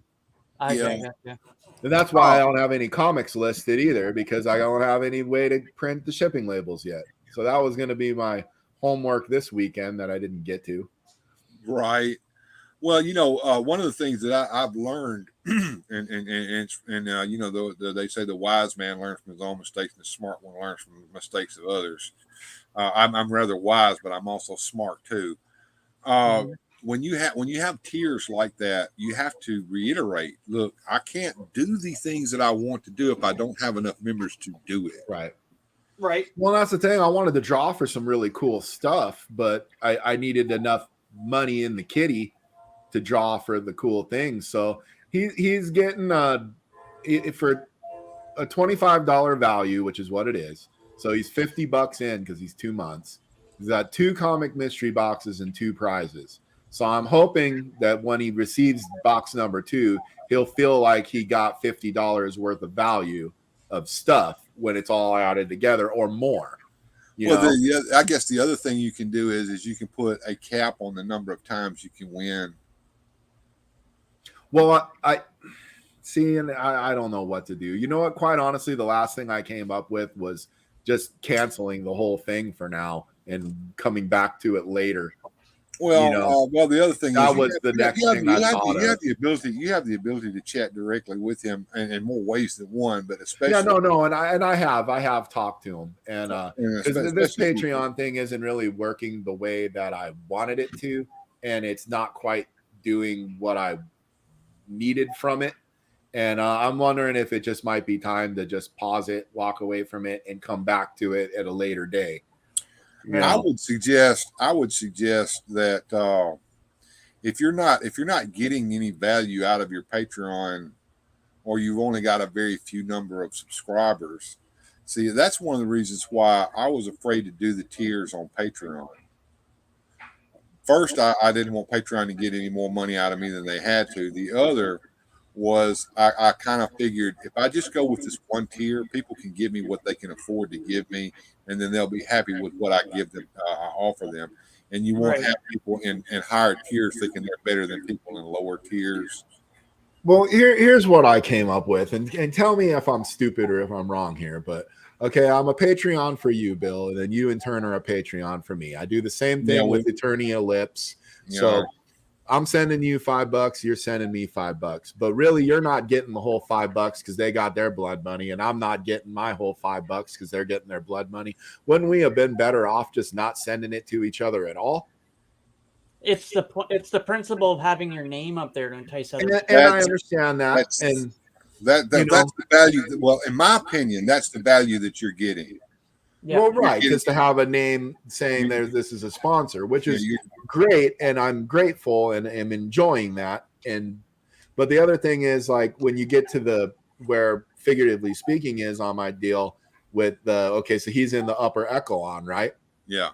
Because the other guys are only paying 5, he's paying 25. So I want to make sure he's getting the value for his sponsorship. Right. But at the same time, it's like I can't ship things for free. I can't give things away for free. So I got to play with the parameters of the money that I was playing with. He's giving you what, $25 a month, if I'm not Correct. Mistaken. So I don't want him to feel like well, he's not getting any bang for his buck there. Now I figured tier 1 was the $5 sponsor, right?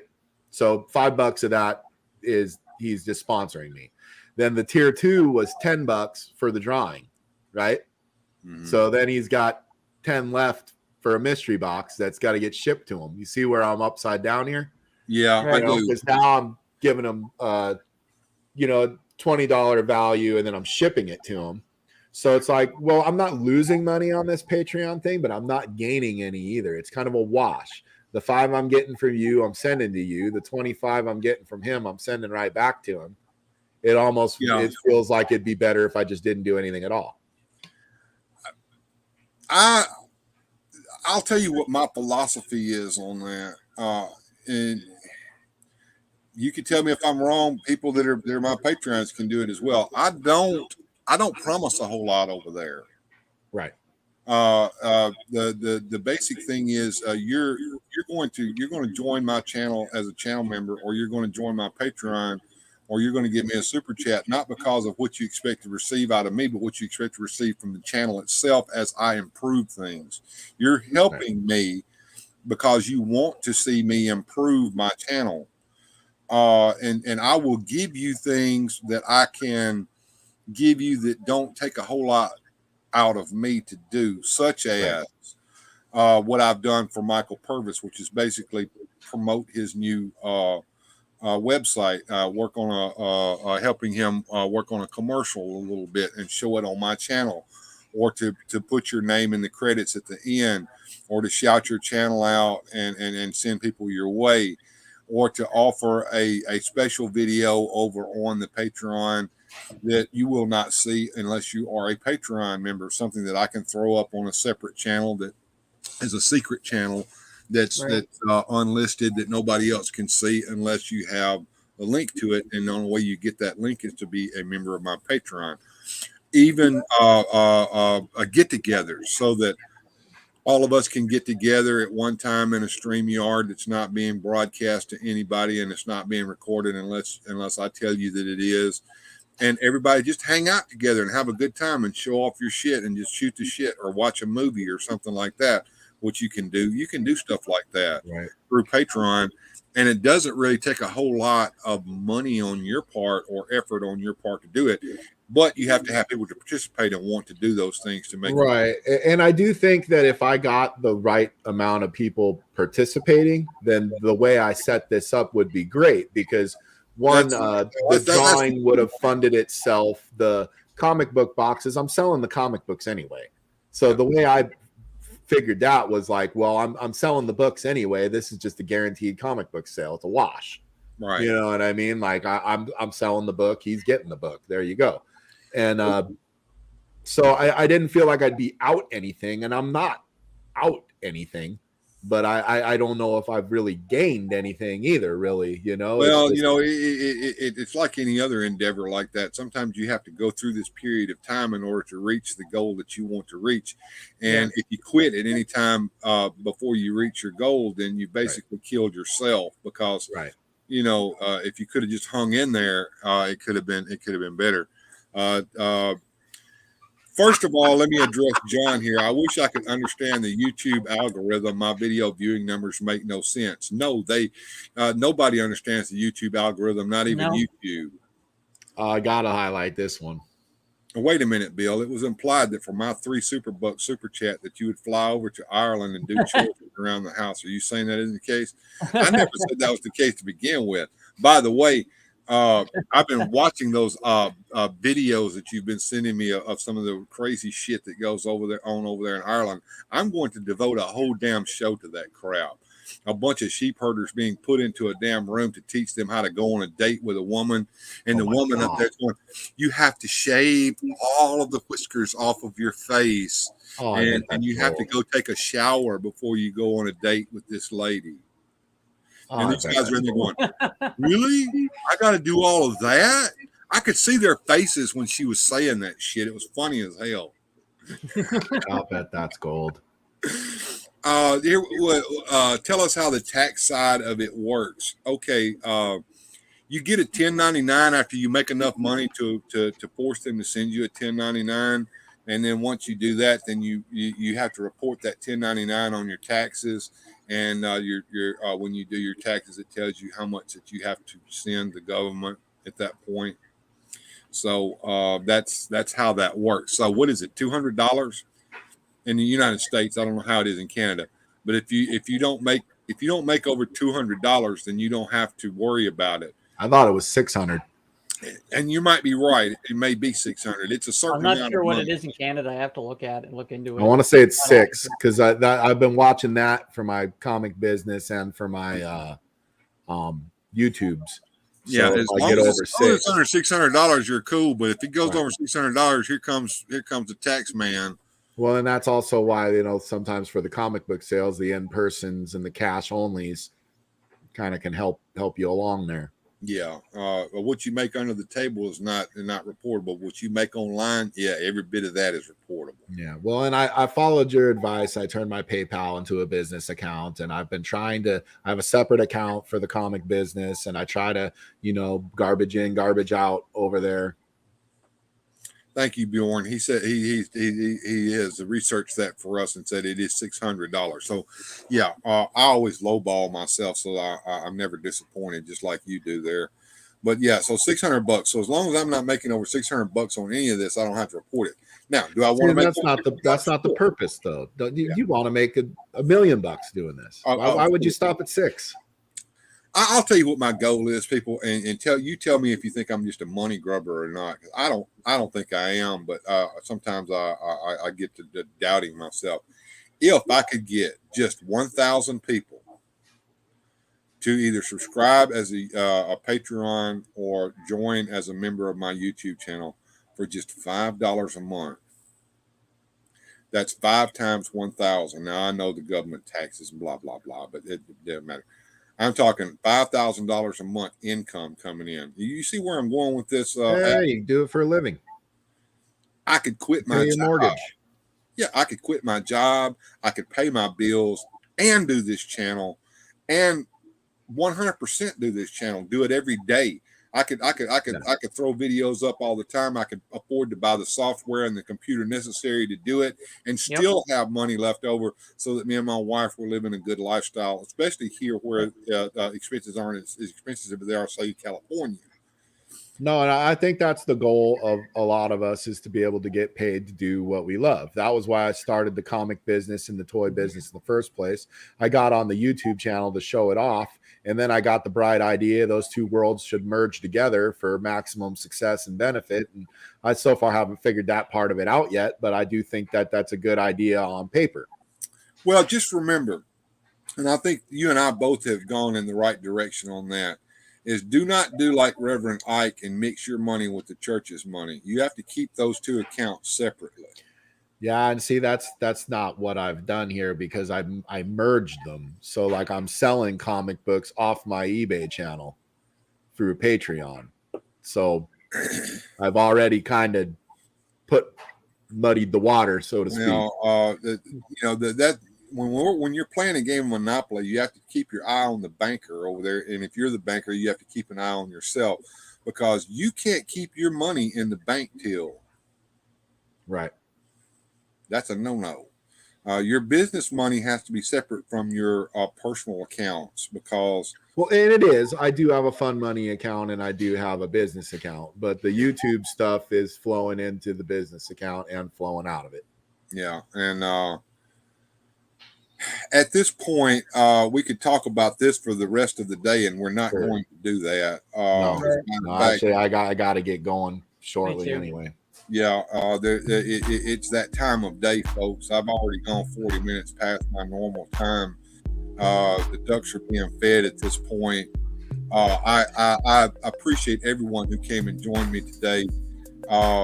I encourage everyone to watch at least some of the Popeye videos, especially the parts where we're going through the slideshows. That's where all the meat of the information is. You can skip the cartoons afterwards if you want to. The one cartoon's not even available in that live stream, but try to give me a few viewing hours on that. during the upcoming weeks when Jonesy and I both are not going to be able to do as much as we can on either one of our channels, give us some love by coming in and watching a few streams that you may have missed in the past, or rewatch something that you enjoyed in the past. Give us a few viewing hours, and we're going to come back, and we're going to be better than ever when we get back. And look, we've only just begun, folks. This has got a long way to go, and it's only going to get better as it goes there. And look, good journey, everybody. Good journey to my two pals here in the stream with me, and we'll see you all next time right here on Weird Fantastic Toy Adventures.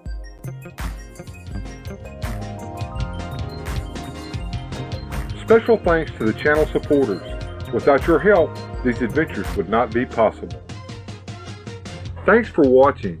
If you enjoyed today's adventure, please hit like, subscribe, and share the video.